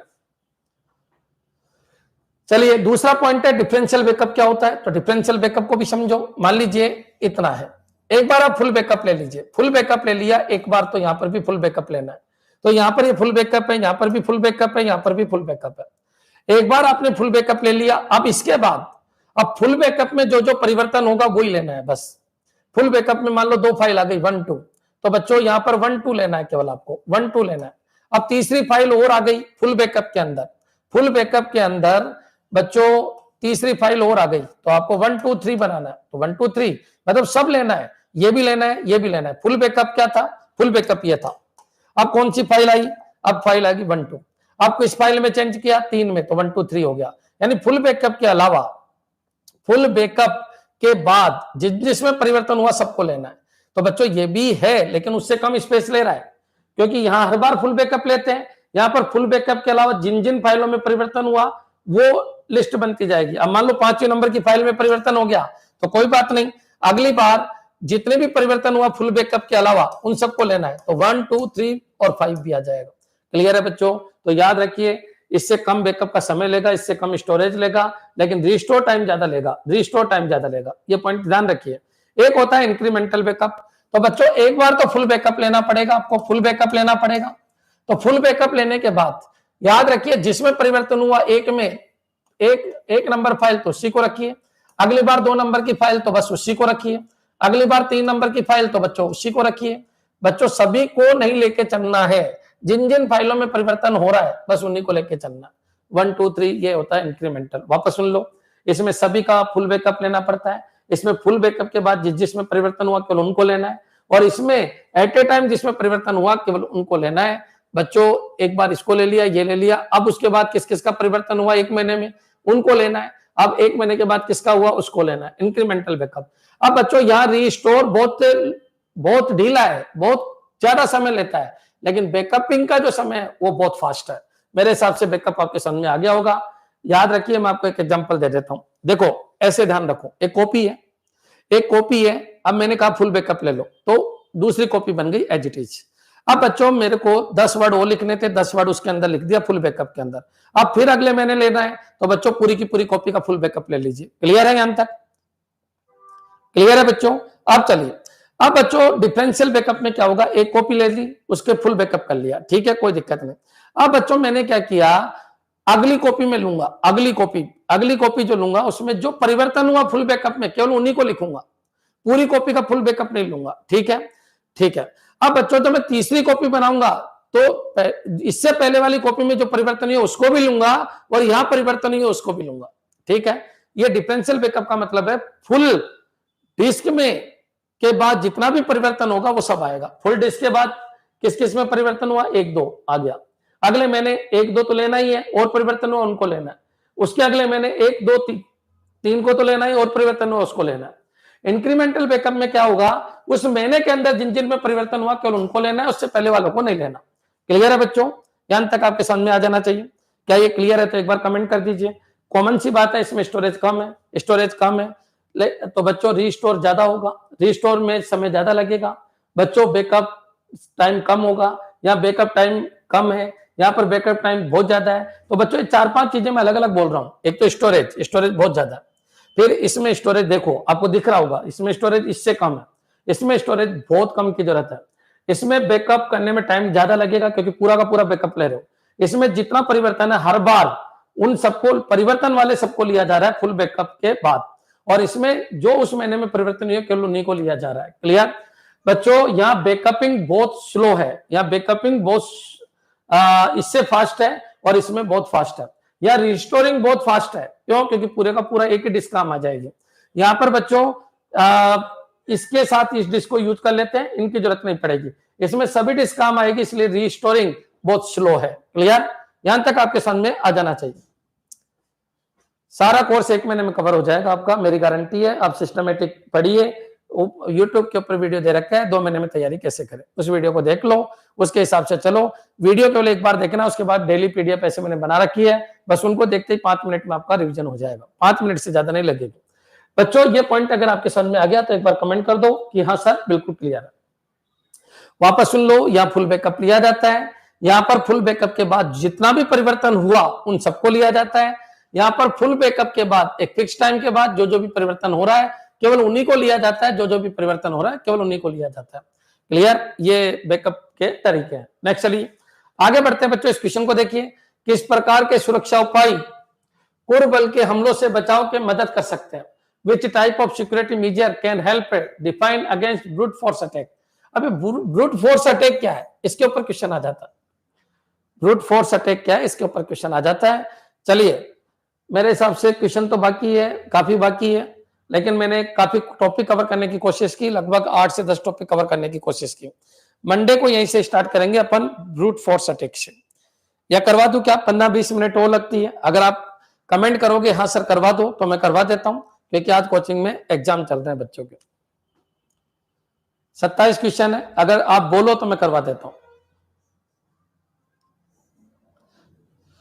करवा देता हूं। ब्रूट फोर्स अटैक क्या होता है, तो बच्चों इतना याद रखिए, ब्रूट फोर्स अटैक एक फिनोमिना है, एक सिस्टम है जिसके अंदर क्या होता है, एक मान लीजिए मैंने लिखा 1 2 3, किसी का पासवर्ड बताना है अपन को।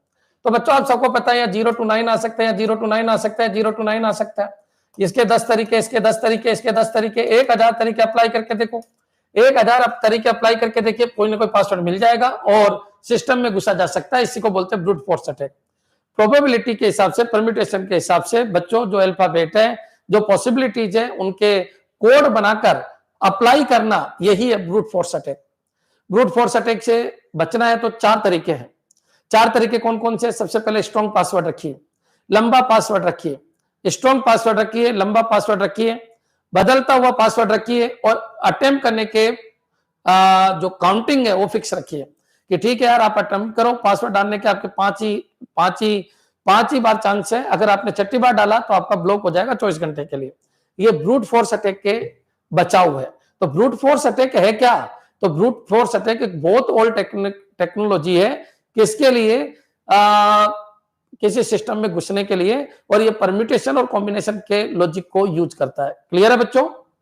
चलिए अब ये बच्चों क्वेश्चन आपके आईए में आ चुका है, अगर आपको पता है, लेकिन बच्चों क्या पता होगा ब्रूट फोर्स अटैक का, पढ़ा ही नहीं होगा तुम लोगों ने और पढ़ते भी नहीं हो, बाकी आईए में आ चुका है 2013 के पेपर में ब्रूट फोर्स अटैक। क्लियर? क्या है? पुरानी टेक्नोलॉजी है, किसके लिए? पासवर्ड क्रैकिंग के लिए। किस सिद्धांत पे काम करता है? तो प्रोबेबिलिटी और कॉम्बिनेशन के सिद्धांत पे काम करता है। क्या होता है प्रोबेबिलिटी कॉम्बिनेशन का सिद्धांत? जो भी आप इनपुट डाल सकते हो उसके मैक्सिमम कॉम्बिनेशन बना के उनको अप्लाई करता है। और इसको रोकने का क्या तरीका है?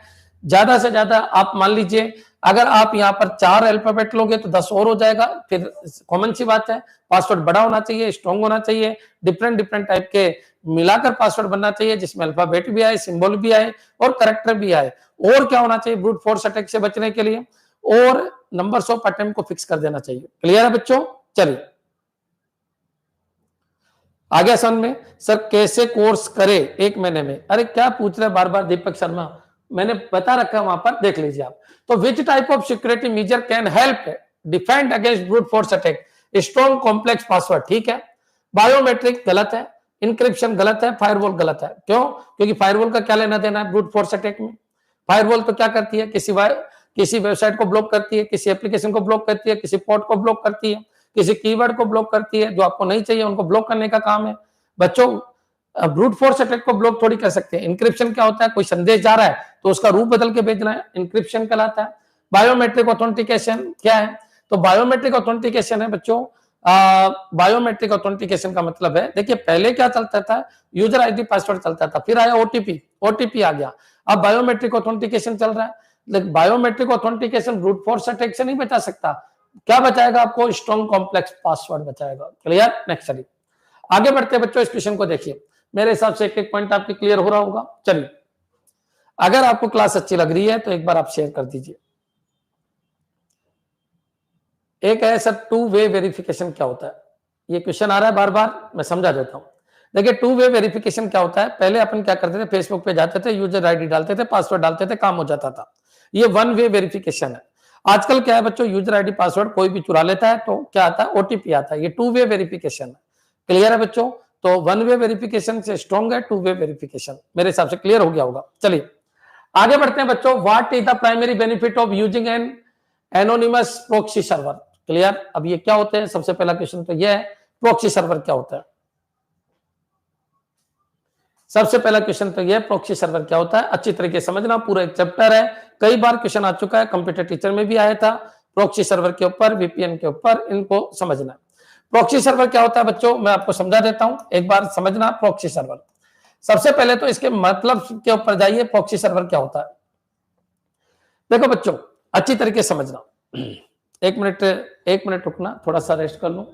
पानी लाए क्या? पहले तो आप ये बताइए, आपको क्लास कैसी लग रही है और क्या आप लोगों तक पहुंचा रहे हो इसको? क्या आपने कहीं पर शेयर किया इसको? क्या तुम सब लोगों ने सब्सक्राइब कर लिया? क्या सब तुम लोगों ने लाइक कर लिया इसको? देखिए मैं यूट्यूब पे नया हूं, अगर आप जितना फैला सकते हो तो मेरी हेल्प होगी। मैं आपसे बार बार रिक्वेस्ट करता हूं कि आप इन चीजों को फैलाई कीजिए।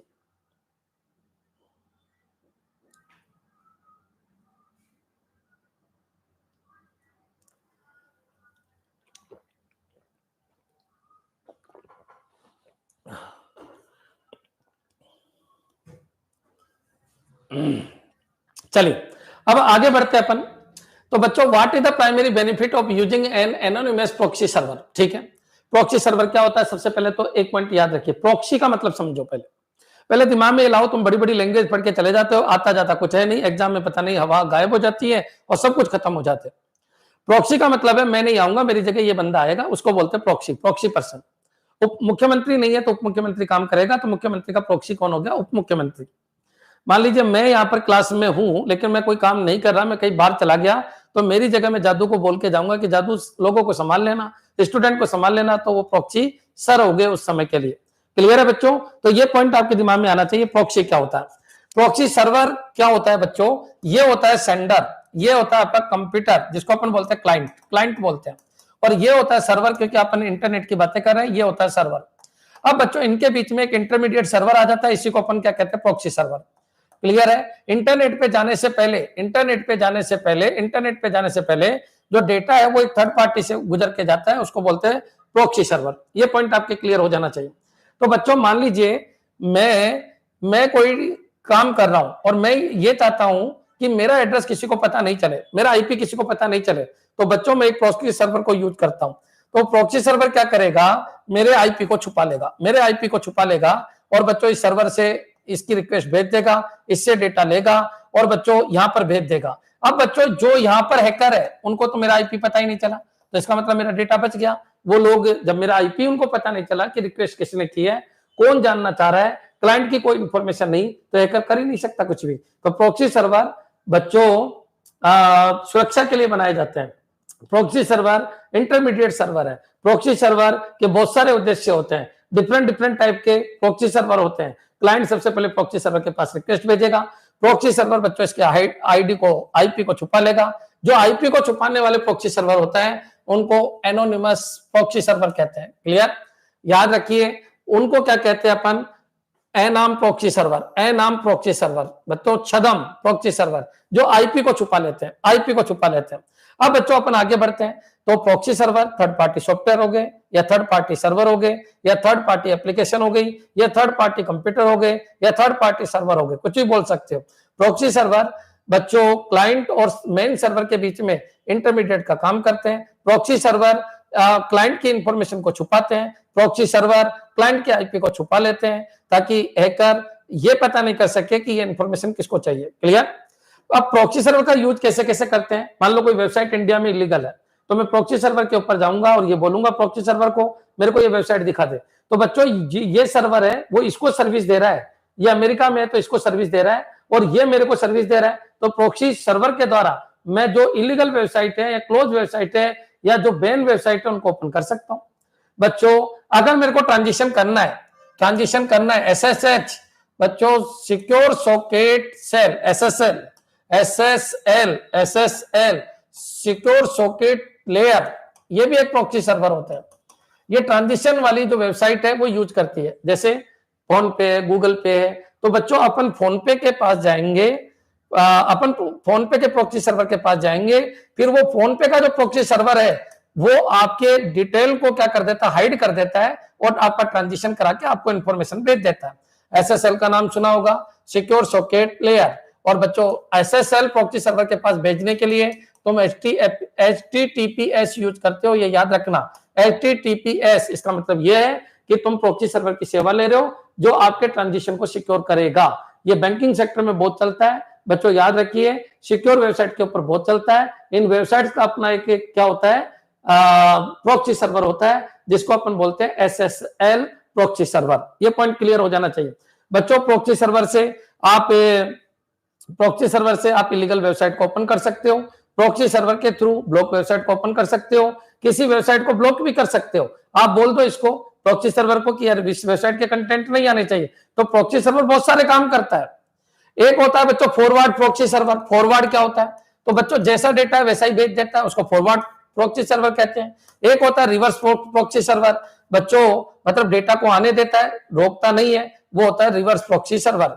फॉरवर्ड बिना कोई छुपाए डायरेक्ट भेज देता है। रिवर्स आने देता है, सर्वर से इधर आने देता है। फॉरवर्ड रिवर्स मेनली जो प्रॉक्सी सर्वर है दो तरीके के होते हैं। एक तो बच्चों ये जो आईपी की इंफॉर्मेशन छुपा के भेजता है, एक वो जो ट्रांजिशन की इंफॉर्मेशन को छुपा के भेजता है। तो याद रखिए प्रॉक्सी सर्वर क्या होते हैं क्या नहीं होते हैं। इंटरमीडिएट सर्वर होते हैं, क्लाइंट और सर्वर के बीच में होते हैं। ये आपका कौन सा सर्वर है, ये मेन सर्वर है, और ये कौन सा सर्वर आपका प्रॉक्सी सर्वर है। क्लियर?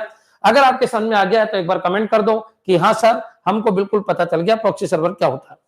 सर कंप्यूटर इंस्ट्रक्टर के कोर्स पर डिस्काउंट आएगा क्या न्यू ईयर पर? कंप्यूटर इंस्ट्रक्टर का कोर्स तो बच्चों ऐसे ही बहुत सस्ता है। अरे वेरी गुड। एसएसएच का port number 22 TCP and UDP encrypted data, very good, बिल्कुल क्लियर है, समझ में आ गया होगा। प्रॉक्सी सर्वर इंटरमीडिएट सर्वर है, याद रखिए बच्चों, बहुत इंपॉर्टेंट क्वेश्चन है। तो बच्चों एनाम प्रॉक्सी सर्वर का उपयोग करने का प्राथमिक लाभ क्या है? फास्टर इंटरनेट स्पीड गलत है, प्रॉक्सी सर्वर से कोई स्पीड बढ़ती नहीं है, प्रॉक्सी सर्वर से तो स्पीड कम होती है, क्योंकि क्लाइंट और सर्वर के बीच में एक सर्वर और आ गया जिसको अपन प्रॉक्सी सर्वर कहते हैं। तो ये वर्ड तो बिल्कुल ही गलत है। एनहांस सिक्योरिटी एंड प्राइवेसी, तो सिक्योरिटी एंड प्राइवेसी बढ़ाता है, बिल्कुल सही है। इंप्रूव ईमेल कम्युनिकेशन, ये तो गलत है, ईमेल कम्युनिकेशन के लिए प्रॉक्सी सर्वर नहीं है। Greater access to blocked website, ये भी गलत है। बच्चों आपके दिमाग में आ जाना चाहिए कि सिक्योरिटी बढ़ाता है। सिक्योरिटी कैसे बढ़ाता है कि आईपी एड्रेस को छुपा लेता है, क्लाइंट के आईपी एड्रेस को, और हैकर को ये नहीं पता चलता कि ये रिक्वेस्ट किसने की है। क्लियर है बच्चों? यहां तक आपके समझ में आना चाहिए। नेक्स्ट चलिए, प्रॉक्सी सर्वर अब मेरे को नहीं लगता कि कोई आपको दिक्कत आएगी। बच्चों वीपीएन भी एक सर्वर होता है, याद रखिए, वो भी एक प्रॉक्सी सर्वर होता है। याद रखना वीपीएन एक प्रॉक्सी सर्वर है, लेकिन सारे प्रॉक्सी सर्वर वीपीएन नहीं है, ध्यान रखिए। प्रॉक्सी सर्वर बहुत बड़ा है, उसके अंदर वीपीएन होता है। प्रॉक्सी सर्वर बहुत बड़ा है, उसके अंदर वीपीएन होता है। सारे वीपीएन प्रॉक्सी सर्वर होते हैं, सारे प्रॉक्सी सर्वर वीपीएन नहीं होते। क्लियर? ठीक है, चलिए आगे बढ़ते हैं बच्चों।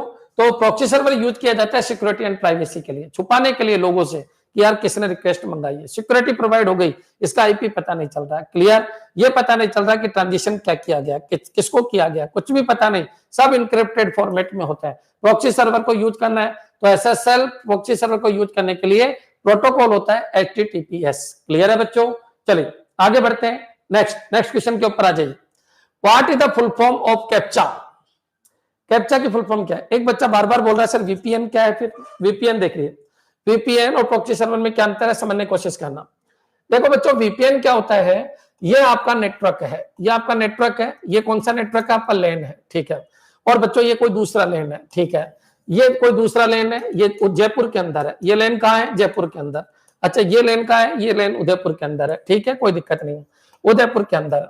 अब बच्चों होता क्या है, इनमें अगर आपस में कम्युनिकेट करते हैं तो सिक्योर होती है। लैन के अंदर जो भी इंफॉर्मेशन आप एक दूसरे को भेजते हो वो सिक्योर होती है। दिक्कत कहाँ आती है? जब इंटरनेट के ऊपर जाते हो।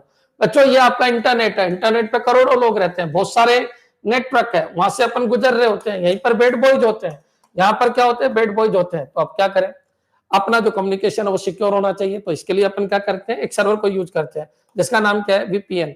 बच्चों ये पब्लिक नेटवर्क है, ये प्राइवेट नेटवर्क है, ये प्राइवेट नेटवर्क है, इनमें कम्युनिकेशन सिक्योर होता है, इसमें भी कम्युनिकेशन सिक्योर होता है। लेकिन इधर से इधर डेटा जाएगा तो बहुत सारे बेड बॉयज है, वो अटैक कर सकते हैं। तो बच्चों इसके लिए अपन किसको यूज करते हैं? वीपीएन। वीपीएन एक प्रॉक्सी सर्वर है। प्रॉक्सी सर्वर मतलब थर्ड पार्टी सर्वर। ये कौन है? ये क्लाइंट है। वो कौन है? वो सर्वर है। यहाँ पर कौन है, कोई क्लाइंट है, यहाँ पर कौन है, कोई सर्वर है। अब होगा क्या बच्चों, ये कम्युनिकेट करना चाहते हैं। अब कम्युनिकेट करना चाहते हैं तो बच्चों बहुत सारे लोग आ जाएंगे। तो ये किसको यूज करते हैं, ये वीपीएन को यूज करते हैं। वीपीएन क्या करता है, जो पब्लिक नेटवर्क है उसको प्राइवेट नेटवर्क में कन्वर्ट कर देता है। ये लीजिए इंक्रिप्टेड फॉर्मेट में इसको बदल देता है। अब बच्चों जैसे ही ये प्राइवेट नेटवर्क बन गया, इसका मतलब ये है कि जब तक कम्युनिकेशन होगा इनके बीच में कोई और नहीं आएगा, कोई बेड बॉयज नहीं आएगा। वीपीएन का मतलब है, वीपीएन एक ऐसा सर्वर होता है जो क्लाइंट और सर्वर के बीच के कम्युनिकेशन को इंक्रिप्टेड कर देता है, टनल में कन्वर्ट कर देता है। और याद रखिए प्राइवेट नेटवर्क पब्लिक नेटवर्क को प्राइवेट में बदल देता है। 5-6 डेफिनेशन बोल दी, याद रखिए। वीपीएन एक ऐसा सर्वर है जो प्राइवेट नेटवर्क को पब्लिक नेटवर्क में कन्वर्ट करता है। वीपीएन एक ऐसा सर्वर है जो एक टनल बना देता है, उस टनल के अंदर कोई तीसरा पर्सन नहीं घुस सकता क्लाइंट और सर्वर के अलावा। वीपीएन एक इस तरीके का फिनोमिना है या सर्वर है या प्रॉक्सी सर्वर है जो इनक्रिप्टेड फॉर्मेट में डेटा को ट्रांसमिट करता है। क्लियर? अगर ये समझ में आ गया है तो एक बार कमेंट कर दीजिए। वर्चुअल प्राइवेट नेटवर्क ये वीपीएन होता है। सर मैं ईडब्ल्यूएस कैंडिडेट हूं प्लीज। अरे भाई दीपक जी बहुत कमेंट करते हो, मैं आपको ब्लॉक करवा दूंगा, है ना। इतना कमेंट यार छोटू क्या है, आप कैसे नौकरी करोगे, समझ से बाहर है। भाई सुनो, आप सुन ही नहीं रहे, मैं पढ़ा रहा हूं उसको सुन नहीं रहे, आप कोर्स के मूड में लगे हुए हो। क्लियर है? चलिए सर ये टेस्ट सीरीज में इंटरप्ट, स्पिन, आर्किटेक्चर क्या, पढ़ के जाना भाई।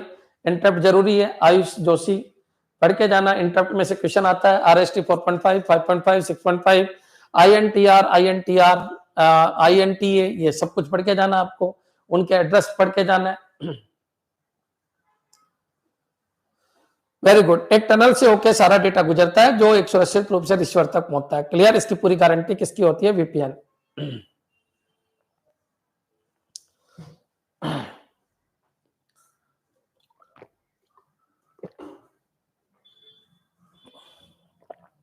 हाँ जी बच्चों, इन वीडियो को देख लेना, मैं गारंटी देता हूं आईए में अगर एक भी क्वेश्चन बाहर से आ जाए तो मेरी गारंटी है, 100% गारंटी है।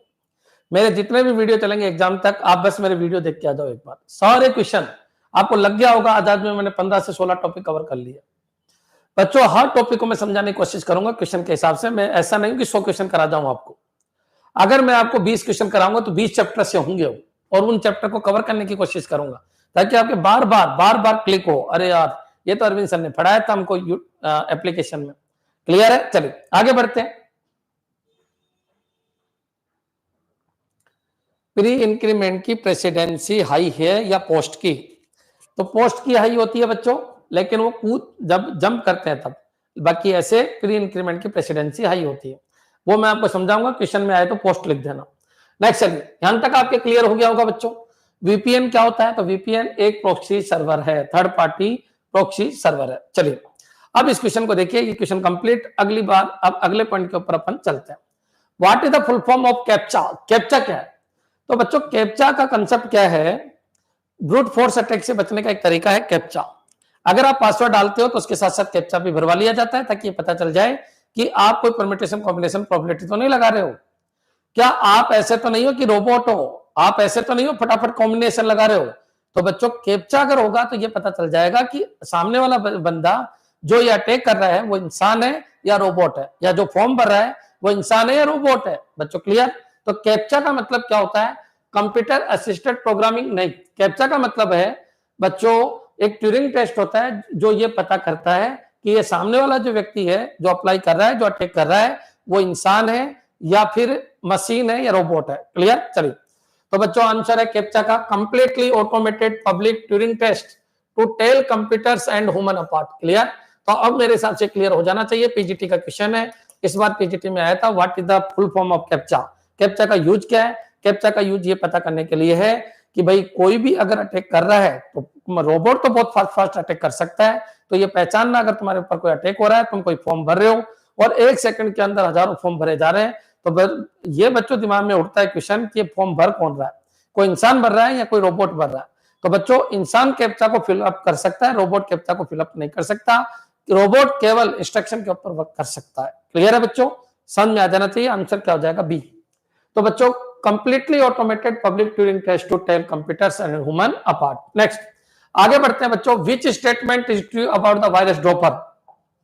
ये आपके दिमाग में आ जाना चाहिए बच्चों। Completely automated public Turing test. ये ट्यूरिंग टेस्ट क्या होता है बच्चों? ट्यूरिंग टेस्ट ये होता है ये पता करने के लिए कि ये जो सामने वाला व्यक्ति है ये ह्यूमन है या रोबोट है।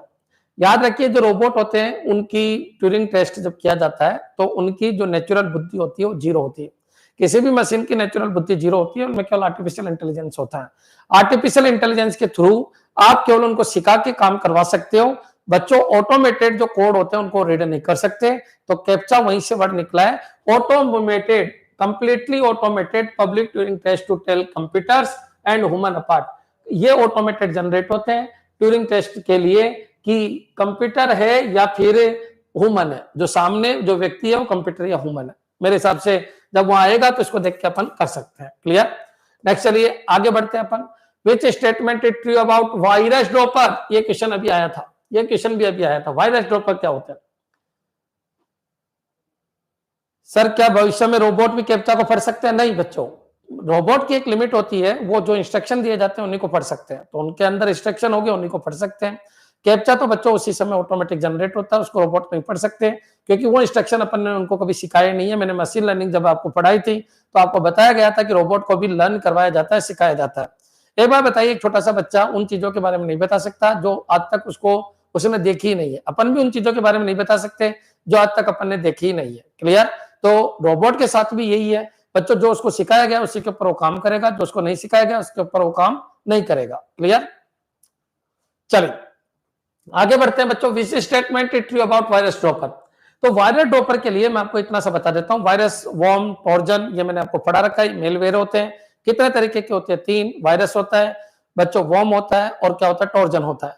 वायरस होता है vital information resources under siege. Worm होता है राइट वंस रीड मैनी। और टॉर्जन हॉर्स टॉर्जन बच्चों। क्लियर? ट्रोजन बच्चों जो वायरस होता है वो सेल्फ रेप्लिकेट होता है, याद रखिए सेल्फ रेप्लिकेट होता है। वॉर्म भी सेल्फ रेप्लिकेट होता है, लेकिन टॉर्जन हॉर्स बच्चों ये सेल्फ रेप्लिकेट नहीं होता।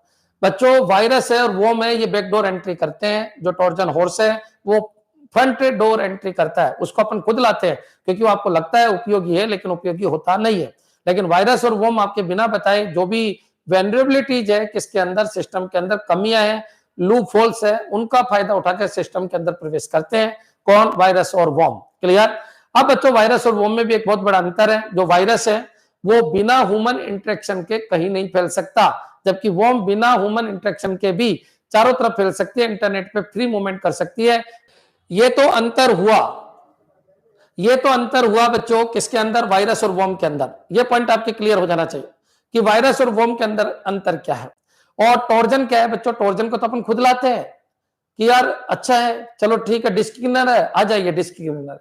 फिर वो अंदर ही उटपटांग काम करना स्टार्ट कर देता है। अपन खुद लाते हैं, फ्रंट डोर एंट्री है। बैकडोर एंट्री में क्या है? वायरस बिना पूछे आ जाता है, वॉर्म बिना पूछे आ जाता है। क्लियर?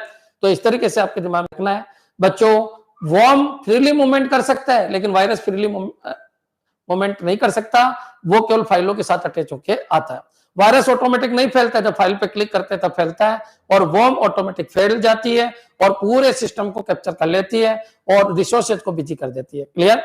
एक बार ये बताइए कि मालवेयर जो 3 तरीके के होते हैं जिनको मेलवेयर कहते हैं बच्चों, वो क्लियर है क्या? जिसमें वायरस हो गया, वॉर्म हो गया और क्या हो गया? टॉर्जन। ठीक है। अब बच्चों अपना जो क्वेश्चन है यहां तक क्लियर है? एक बार कमेंट कर दीजिए, इस वीडियो को पूरा देखना। एक बार कमेंट चाहता हूं मैं सबके। क्लियर है? अब बच्चों क्वेश्चन ये उठता है कि सर वायरस ड्रॉपर क्या है? तो बच्चों वायरस को पकड़ने के लिए एंटीवायरस आ गए। एंटीवायरस में सारे वायरस की लिस्ट होती है जितने भी आज तक वायरस बने। अब सभी वायरस किसी न किसी फाइल के रूप में रहते हैं। जैसे वायरस आएगा फाइल को एंटीवायरस मैच करेगा और फाइल को एंटीवायरस मैच करेगा और बच्चों वहीं पर उसको पकड़ लेगा कि यार तू तो वायरस है, तू मेरे कंप्यूटर सिस्टम में जा ही नहीं सकता। तो बच्चों अब एक नई टेक्नोलॉजी आ गई वायरस फैलाने का, जिसका नाम है वायरस ड्रॉपर। वायरस ड्रॉपर ये न्यू टेक्नोलॉजी है वायरस को फैलाने की। वायरस ड्रॉपर एक न्यू टेक्नोलॉजी है वायरस को फैलाने की। इसमें क्या होता है, ऊपर से तो आपको वायरस नहीं दिखता, वायरस ड्रॉपर खुद कोई वायरस नहीं होता, लेकिन इसके अंदर वायरस होता है। वायरस ड्रॉपर के अंदर वायरस होता है। तो बच्चों जो एंटीवायरस है वो केवल उस वायरस ड्रॉपर को चेक करता है और पता करता है यार इस नाम की कोई फाइल वायरस के नाम पे सेव नहीं है, इस तरीके की फाइल को तो अपन ने कभी अपडेट किया नहीं है। बच्चों याद रखना, मैंने आपको एक वीडियो में बताया था एंटीवायरस किस तरीके से काम करता है। जितने भी दुनिया में वायरस बने उन सबकी लिस्ट रखता है। अब बच्चों वो वायरस आएंगे, लिस्ट में मैच करेगा, और अगर वो वायरस मिल गया तो वहीं पर ड्रॉप कर देगा, सिस्टम में नहीं आने देगा। ये पॉइंट आप क्लियर कर लीजिए। लेकिन बच्चों वायरस ड्रॉपर क्या करता है? वायरस नहीं है वायरस ड्रॉपर, ये बच्चों इसके अंदर वायरस होता है। तो ये लीजिए, ये वायरस ड्रॉपर, इसके अंदर ये वायरस है। फाइल का नाम ये चलता है, एंटीवायरस के पास जाता है, इसको चेक करता है, एंटीवायरस इसको एंट्री दे देता है और ये सिस्टम में जाता है और अपना वायरस छोड़ देता है। ये है वायरस ड्रॉपर। भाई नोट्स के लिए आपको कुछ नहीं करना, फ्री ऑफ कॉस्ट डाल रखे हैं मैंने टेलीग्राम के ऊपर और एप्लीकेशन के ऊपर। आप उसके लिए कोर्स खरीदने की जरूरत नहीं है, लेकिन मैं आपको गारंटी देता हूं, एक बार अगर तुमने मेरे वीडियो देख लिए पूरे, तो आपकी नौकरी को कोई नहीं रोक सकता। वो आपको लग भी गया होगा, शुरू की 3 क्लास में आपको लग गया होगा बच्चों। अब वायरस ड्रॉपर क्या होता है, मेरे हिसाब से यहां तक क्लियर हो गया होगा। वायरस ड्रॉपर आजकल जो मालवेयर्स को फैलाने का, मेलवेयर को फैलाने का एक सिंपल सा तरीका है कि एंटीवायरस की पकड़ में नहीं आए, और बच्चों एंटीवायरस की पकड़ में नहीं आए, इसका मतलब वायरस ड्रॉपर को यूज करके उसके अंदर वायरस रखा जाता है और फिर सिस्टम के अंदर डाल दिया जाता है। क्लियर? चलिए स्टार्ट करते हैं। इस बच्चे को ब्लॉक कर दो, आयुष जोशी को। ये एक ही मैसेज कर रहा है बार बार। ये कह रहा है सर इंटरप्ट पिन आर्किटेक्चर, ये बार बार काफी डिफिकल्ट है। कुछ भी डिफिकल्ट नहीं आ रहा है, मैं एक ही दिन में समझा दूंगा सब, और वहां पढ़ा रखा है, आपको कोर्स तो लेना ही पड़ेगा और कोई इलाज नहीं है। Which statement it true about a virus dropper? ठीक है, तो a virus dropper is a type of malware. ठीक है, कोई दिक्कत नहीं, मालवेयर तो है। That spread rapidly through email attachment, ये तो गलत है, ईमेल अटैचमेंट ये गलत है। A virus dropper is design to deliver and install additional malware on to a victim system, बिल्कुल सही है। A virus dropper is A self replicating programme, गलत है, ये कोई वायरस नहीं है, वायरस ड्रॉपर खुद वायरस नहीं है, ये तो वायरस को ड्रॉप करता है। A virus dropper is security measure, बच्चों ये भी गलत है। A virus dropper is security measure used to prevent the spread of computer virus, गलत है बच्चों। सही आंसर क्या है? तो वायरस ड्रॉपर डिजाइन किया गया है डिलीवर करने के लिए, इंस्टॉल करने के लिए एडिशनल मालवेयर, वायरस या worm on to a victim system. Clear? तो इसका आंसर क्या हो जाएगा? बी आ जाएगा। चलिए आगे बढ़ते हैं अपन, नेक्स्ट क्वेश्चन के ऊपर आगे बढ़ते हैं। What is network sniffing? जबरदस्त क्वेश्चन है, जबरदस्त क्वेश्चन है, हर एग्जाम में आ रहा है। स्निफिंग और स्पूफिंग हर एग्जाम में आ रहा है। क्लियर? हाँ जी, 1 मिनट दे रहा हूं, जितना हो सके अपने ग्रुपों में शेयर कर दीजिए। मैं आपको फिर कह रहा हूं, इजी पढ़ के मत जाइएगा, अच्छा पढ़ के जाइएगा, अच्छा कंटेंट पढ़ के जाइएगा। अब बात यह है स्निफिंग क्या होता है, पहले आप आंसर दीजिए, इसका आंसर क्या होगा? स्निफिंग। तो what is network sniffing? Clear? तो what is network sniffing, sniffing क्या होता है? देखो बच्चों, मैं आपको बिल्कुल क्लियर कर देता हूं। जब सेंडर और रिसीवर के बीच में डेटा कंटेंट जा रहे होते हैं, तो उन पैकेट में से डेटा को ढूंढना, यार पैकेट में से पासवर्ड ढूंढ लिया, यूजर आईडी ढूंढ लिया, तो बच्चों इसको बोलते हैं स्निफिंग। स्निफर डॉग्स सूंघते सूंघते सूंघते सूंघते वहां पर पहुंच जाते हैं कि कत्ल किसने किया। क्लियर? तो ये भी सेंडर और रिसीवर के बीच में जो ट्रांसमिट हो रहा है डेटा, बच्चों उन पैकेट को सूंघते हैं। सूंघते मतलब उन पैकेट में से इंफॉर्मेशन को चुराते हैं, जैसे यूजर आईडी है, पासवर्ड है, उनको चुराना, ये स्निफिंग है। स्निफिंग वर्ड आया स्निफर डॉग से। स्निफर डॉग मतलब सूंघने वाले कुत्ते। क्लियर? तो चलिए अपन स्टार्ट करते हैं। एक बच्चों स्पूफिंग होता है, दोनों में अंतर है। स्पूफिंग, स्पूफिंग बच्चों, क्लियर? Spoofing, clear? स्पूफिंग अलग है और स्निफिंग अलग है। स्पूफिंग का मतलब है आईपी एड्रेस को छुपाकर। आईपी एड्रेस, मान लीजिए मैं कोई व्यक्ति हूं और मैं किसी को मैसेज कर रहा हूं, लेकिन बच्चों मैं डुप्लीकेट नाम से कर रहा हूं, डुप्लीकेट आईपी से कर रहा हूं, अपना खुद का हिडन करके कर रहा हूं, किसी को परेशान तो कर रहा हूं लेकिन अपनी आइडेंटिटी छुपा के, उसको कहते हैं स्पूफिंग। तो स्पूफिंग मतलब आइडेंटिटी छुपाकर किसी को परेशान करना स्पूफिंग है। और बच्चों किन्हीं 2 लोगों की बात को सुनना स्निफिंग है। क्लियर? यहां तक आपके समझ में आ जाना चाहिए। स्पूफिंग नहीं पढ़ाई तो अरे भाई पढ़ने की क्या जरूरत है, यहीं पर देख लो, ऐसे मैंने पढ़ा रखा है, ऐसा कोई वर्ड नहीं है जो मैंने नहीं पढ़ा है। सर पासवर्ड स्पूफिंग का एग्जाम है क्या? एग्जाम्पल है क्या? स्पूफिंग का नहीं, वो स्निफिंग का है। पासवर्ड चोरी स्निफिंग के थ्रू कर सकते हैं। क्लियर? तो चलिए आगे बढ़ते हैं बच्चों। तो स्निफिंग क्या है? An attack that interrupts and examine network traffics, बिल्कुल। An attack that intercept, intercept, intercept करना, क्या जा रहा है, क्या जा रहा है, उसको एग्जामिन करना। नेटवर्क ट्रैफिक, नेटवर्क ट्रैफिक है ना बच्चों, इसमें क्या जा रहा है, इन पैकेट्स में क्या जा रहा है, इन पैकेट्स में डेटा को चोरी करना, पैकेट से चोरी करना स्निफिंग है। A technique to modify the content of network packet, गलत है, मॉडिफाई नहीं करते, ये चोरी करते हैं, मॉडिफाई नहीं करते। चोरी करते हैं। A method of disguise the true source of network traffic, गलत है बच्चों। नेटवर्क ट्रैफिक को वास्तविक स्रोत को छिपाने की एक विधि, वास्तविक स्रोत को छिपाने की विधि स्पूफिंग है, स्पूफिंग है, याद रखना। वास्तविक सोर्स को छुपाने की विधि स्पूफिंग है। सेवा से इनकार का एक प्रकार का हमला, गलत है। स्नीफिंग का मतलब होता है आपका यूजर आईडी पासवर्ड पैकेट से निकालना, चोरी करना। क्लियर बच्चों। स्पूफिंग याद रखिए, स्नीफिंग बहुत इंपॉर्टेंट है। एक बच्चा कह रहा है बिल्कुल इंपॉर्टेंट है। स्नीफर तो ऐसे याद रखना, स्नीफर डॉग बच्चों, सूंघने वाले कुत्ते, सूंघते सूंघते सूंघते सूंघते पहुंच जाएंगे मर्डर किसने किया। तो बच्चों ये भी सारे पैकेट को सूंघते रहते हैं कि कोई चीज मिल जाए, यूजर आईडी पासवर्ड मिल जाए, स्निफर। क्लियर है बच्चों, चलिए। और स्पूफिंग मतलब अपनी खुद की पहचान छुपा के किसी को नुकसान पहुंचाना, वो है स्पूफिंग। नेक्स्ट बच्चों, इस क्वेश्चन को देखिए, what is spoofing in the context of cyber security. Cyber security के कॉन्टेक्स्ट में स्पूफिंग क्या है? Creating fake social media profile, ठीक है, ये ठीक है थोड़ा, क्योंकि अपनी जिम्मेदारी को छुपा रहा है वो। impersonating another user or system to gain unauthorized access, ये गलत है। इंक्रिप्टिंग नेटवर्क ट्रैफिक, फर्जी सोशल मीडिया प्रोफाइल बनाना, ठीक है थोड़ा बहुत। अनधिकृत पहुंच प्राप्त करने के लिए किसी अन्य उपयोगकर्ता या सिस्टम का प्रतिरूपण करना, ये ज्यादा अच्छा है। नेटवर्क ट्रैफिक को इंक्रिप्ट करना, ये गलत है। विशिष्ट वेबसाइटों तक पहुंच को अवरुद्ध करना, ये भी गलत है बच्चों। सबसे बेस्ट ये है, अनधिकृत पहुंच प्राप्त करने के लिए किसी अन्य उपयोगकर्ता या सिस्टम का प्रतिरूपण करना कि यार मैं तो ये हूं, मैं पहचान छुपा के जा रहा हूं बच्चों, मैं हूं अरविंद शर्मा बन के जा रहा हूं नरेंद्र मोदी। तो बच्चों वो चीज होती है स्पूफिंग। आ गया सबके समझ में? मेरे हिसाब से क्लियर हो जाना चाहिए।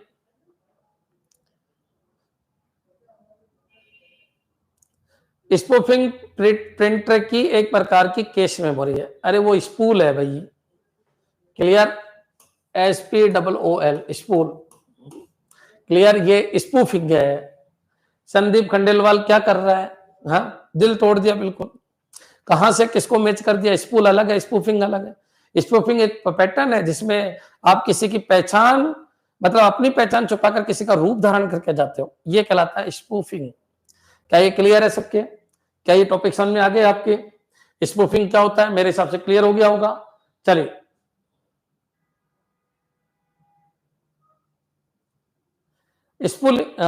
स्पूलिंग, अच्छा स्पूलिंग ही लिखा है, ठीक है ठीक है।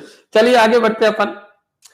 How does a DDoS attack differ from a DOS attack? जबरदस्त क्वेश्चन। DOS अटैक और DDoS अटैक में क्या अंतर है? क्लियर, बहुत सारे बच्चों ने खूब पढ़ा होगा अटैक कौन कौन से होते हैं, अटैक कौन कौन से होते हैं, खूब अच्छी तरीके से पढ़ा है। उनमें से मैंने DOS अटैक और DDoS अटैक भी आपको पढ़ाया। बच्चों DOS अटैक और DDoS अटैक क्या है? डिनाइल ऑफ सर्विस और डिस्ट्रीब्यूटेड डिनाइल ऑफ सर्विस। सबसे पहले तो ये ध्यान रखिए बच्चों, किसी सर्वर को बिजी कर देना वो कहलाता है attack, DOS attack. Denial of service, उसमें क्या होता है, किसी सर्वर के पास मल्टीपल रिक्वेस्ट अगर आप भेजते हो तो सर्वर इतने रिक्वेस्ट को हैंडल नहीं कर पाता और डिनाइल ऑफ सर्विस कर देता है, मतलब सर्विस के लिए मना कर देता है। ये तुमने देखा भी होगा जब रिजल्ट आता है आपका। क्लियर, DDoS अटैक भी एजीटीजी होता है, लेकिन अंतर इतना सा है, DOS अटैक किसी एक नेटवर्क से होता है। तो बच्चों जब DOS अटैक होता है तो जिसके ऊपर अटैक हो रहा है वो उस आईपी को ब्लॉक कर सकता है, क्योंकि उसके पास फायरवॉल होती है। लेकिन DDoS अटैक में ऐसा नहीं है। DDoS अटैक बोटनेट से किए जाते हैं, और बोटनेट एक सर्वर होता है जो इन्फेक्टेड मशीनों का कलेक्शन रखता है बच्चों, और डिफरेंट डिफरेंट ज्योग्राफिकल एरिया और डिफरेंट डिफरेंट नेटवर्क के अंदर ये क्या होते हैं, कंप्यूटर्स होते हैं। और ये कंप्यूटर डिफरेंट डिफरेंट नेटवर्क से क्या करते हैं, रिक्वेस्ट भेजते हैं। किसके पास रिक्वेस्ट भेजते हैं? तो ये डिफरेंट डिफरेंट नेटवर्क से उस सर्वर के पास जिसको बिजी करना होता है उसके पास रिक्वेस्ट भेजते हैं, तो वो सर्वर इतने आईपी को ब्लॉक कर ही नहीं पाता है। इसको बोलते हैं DDoS अटैक। क्लियर, तो ये पॉइंट आपके दिमाग में आ जाना चाहिए। जबरदस्त क्वेश्चन है। DOS अटैक में एक नेटवर्क से अगर आपकी रिक्वेस्ट आ रही है और आपके सर्वर को बिजी करना चाहता है, करोड़ों रिक्वेस्ट एक मिनट के अंदर आ रही है, तो आप उसको ब्लॉक कर सकते हो। DOS अटैक को हैंडल किया जा सकता है, लेकिन DDoS अटैक को हैंडल नहीं किया जा सकता। वो बोटनेट से किया जाता है, इन्फेक्टेड मशीनों के कलेक्शन से किए जाते हैं, जहां पर बोटनेट एक सर्वर होता है, वो रिक्वेस्ट कहता है, वो ऑर्डर देता है कि जाओ खत्म कर दो इस सर्वर को। बच्चों DDoS अटैक बहुत ही ज्यादा गंभीरता का विषय है। DOS अटैक इतना गंभीरता का विषय नहीं है। यहां तक आपके समझ में आ जाना चाहिए। अब बच्चों आगे बढ़ते हैं अपन। How does DDoS attack differ from DOS attack? DDoS attack are more sophisticated and difficult to execute. Hindi में पढ़ लेना भाई जिसकी इंग्लिश थोड़ी कमजोर है। DDoS हमले अधिक परिष्कृत और निष्पादित करने में कठिन है। ये तो सही है, इसमें कोई दिक्कत नहीं। DDoS हमलों में कई हमलावर शामिल होते हैं, जबकि DDoS हमलों में केवल एक ही हमलावर शामिल होता है। देखिए, DDoS attack involve multiple attackers while DOS attack involve a single attacker. ये भी बिल्कुल सही है। DDoS attack are less harmful than DOS attack. ये तो गलत है बच्चों, बिल्कुल ही गलत है। ये लेस हार्मफुल नहीं है, ज्यादा हार्मफुल है। DDoS attack target specific individuals while DOS attack target entire network. ये भी बिल्कुल गलत है, इनका कोई लेना देना नहीं है। आपको आंसर इन दोनों में से देना है। DDoS attack are more sophisticated. DDoS हमले अधिक परिष्कृत और निष्पादित करने में कठिन है। DDoS attack are more sophisticated and difficult to execute. ठीक है। और DDoS attack involve multiple attackers while DOS attack involve a single attacker. बिल्कुल सही है बच्चों, ये सही है। अटैकर की जगह नेटवर्क होता तो ज्यादा अच्छा होता, तो आपका बी आंसर बिल्कुल सही है। क्लियर, याद रखिए DDoS अटैक तो बिल्कुल ही फेल कर देगा। DDoS अटैक बॉटनेट से। वेरी गुड, बिल्कुल सही है।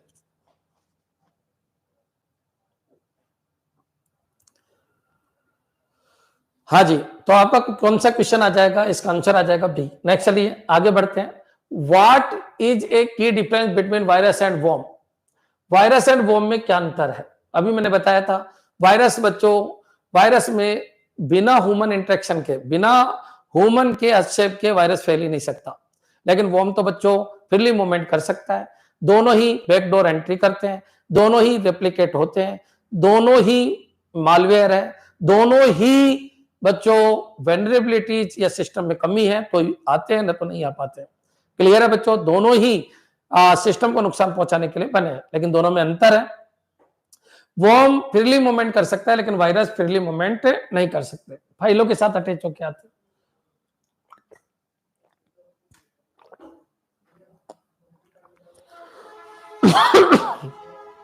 अगर डीप में पढ़ना है तो मैंने खूब पढ़ा रखा है, आप देखिएगा वीडियो। वायरस को फैलने के लिए उपयोगकर्ता की सहभागिता की आवश्यकता होती है, जबकि वर्म को ऐसा नहीं होता। बिल्कुल सही है। तो virus require user interaction to spread while worms don't. बिल्कुल सही है। Worm require user download malicious attachment while virus spread. और ये तो गलत है बच्चों। Both virus and worm require user interaction to spread. गलत है। Neither virus nor worm require user interaction. ये भी गलत है। तो आपका आंसर ए आ जाएगा। क्लियर है बच्चों? ठीक है। नेक्स्ट चलिए, लास्ट दो क्वेश्चन और बचे हैं, इनको भी निपटा देते हैं, फिर अपन बाद में लेंगे। What is scatternet in Bluetooth networking? जबरदस्त क्वेश्चन है। तुम्हारे पिकोनेट आया था, कंप्यूटर टीचर में पिकोनेट आया था, यहां पर स्कैटरनेट आ गया। आ सकता है बच्चों, ध्यान रखिए। बच्चों इतना याद रखिए, ब्लूटूथ क्या होता है? तो ब्लूटूथ 10 मीटर की रेंज में, ब्लूटूथ 10 मीटर की रेंज में 2.4 गीगाहर्ट्ज की फ्रीक्वेंसी के थ्रू कम्युनिकेशन करवाता है। बच्चों होता क्या है कि दो डिवाइसेज जिनके अंदर ब्लूटूथ है वो एक दूसरे से कनेक्ट होती है, और बच्चों माइक्रोवेव के थ्रू वो आपस में या रेडियो वेव के थ्रू आपस में कनेक्टेड हो सकती है। ब्लूटूथ के अंदर ऐसे इंफ्रारेड को ज्यादा यूज करते हैं या माइक्रोवेव को ज्यादा यूज करते हैं। क्लियर? चलिए अब क्वेश्चन क्या होता है सर, ब्लूटूथ IEEE स्टैंडर्ड क्या होता है? तो 802.15.1 होता है, याद रखिए। और ये किसका हिस्सा होता है? तो ये पेन का हिस्सा होता है, जिसको वायरलेस पेन कहते हैं। Wireless pen. क्लियर? चलिए ये पॉइंट भी आपके समझ में आ गया होगा।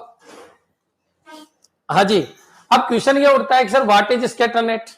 तो लेट हो रहे हैं क्या? चलो कल ले लेंगे, यहां से कल ले लेंगे। दो क्वेश्चन बचे हैं, यहां से कल 25 क्वेश्चन और करा देंगे। रोज 25 क्वेश्चन आपको करवा देंगे। आज थोड़े से समझाने में टाइम भी ज्यादा लग गया, कल तो संडे है, मंडे को लेंगे बच्चों। मंडे को आपकी क्लास होगी। हाँ, अगर 100 बच्चे लाइव आ जाते हैं तो बच्चों मैं कंटिन्यू करूंगा इसको एग्जाम तक करूंगा मैं इसको कंटिन्यू। अगर 100 बच्चे लाइव आ जाएंगे, इसलिए ज्यादा फैलाने की कोशिश करो, ठीक है? लेकिन मैं जो बता रहा हूं वहां से आपका मैक्सिमम पेपर बनेगा, मेरी गारंटी है। हर टॉपिक को कवर किया जा रहा है। मंडे को 5:30 टाइम यही रहेगा, 5:30। तो मंडे को 5:30 पे मिलते हैं। धन्यवाद।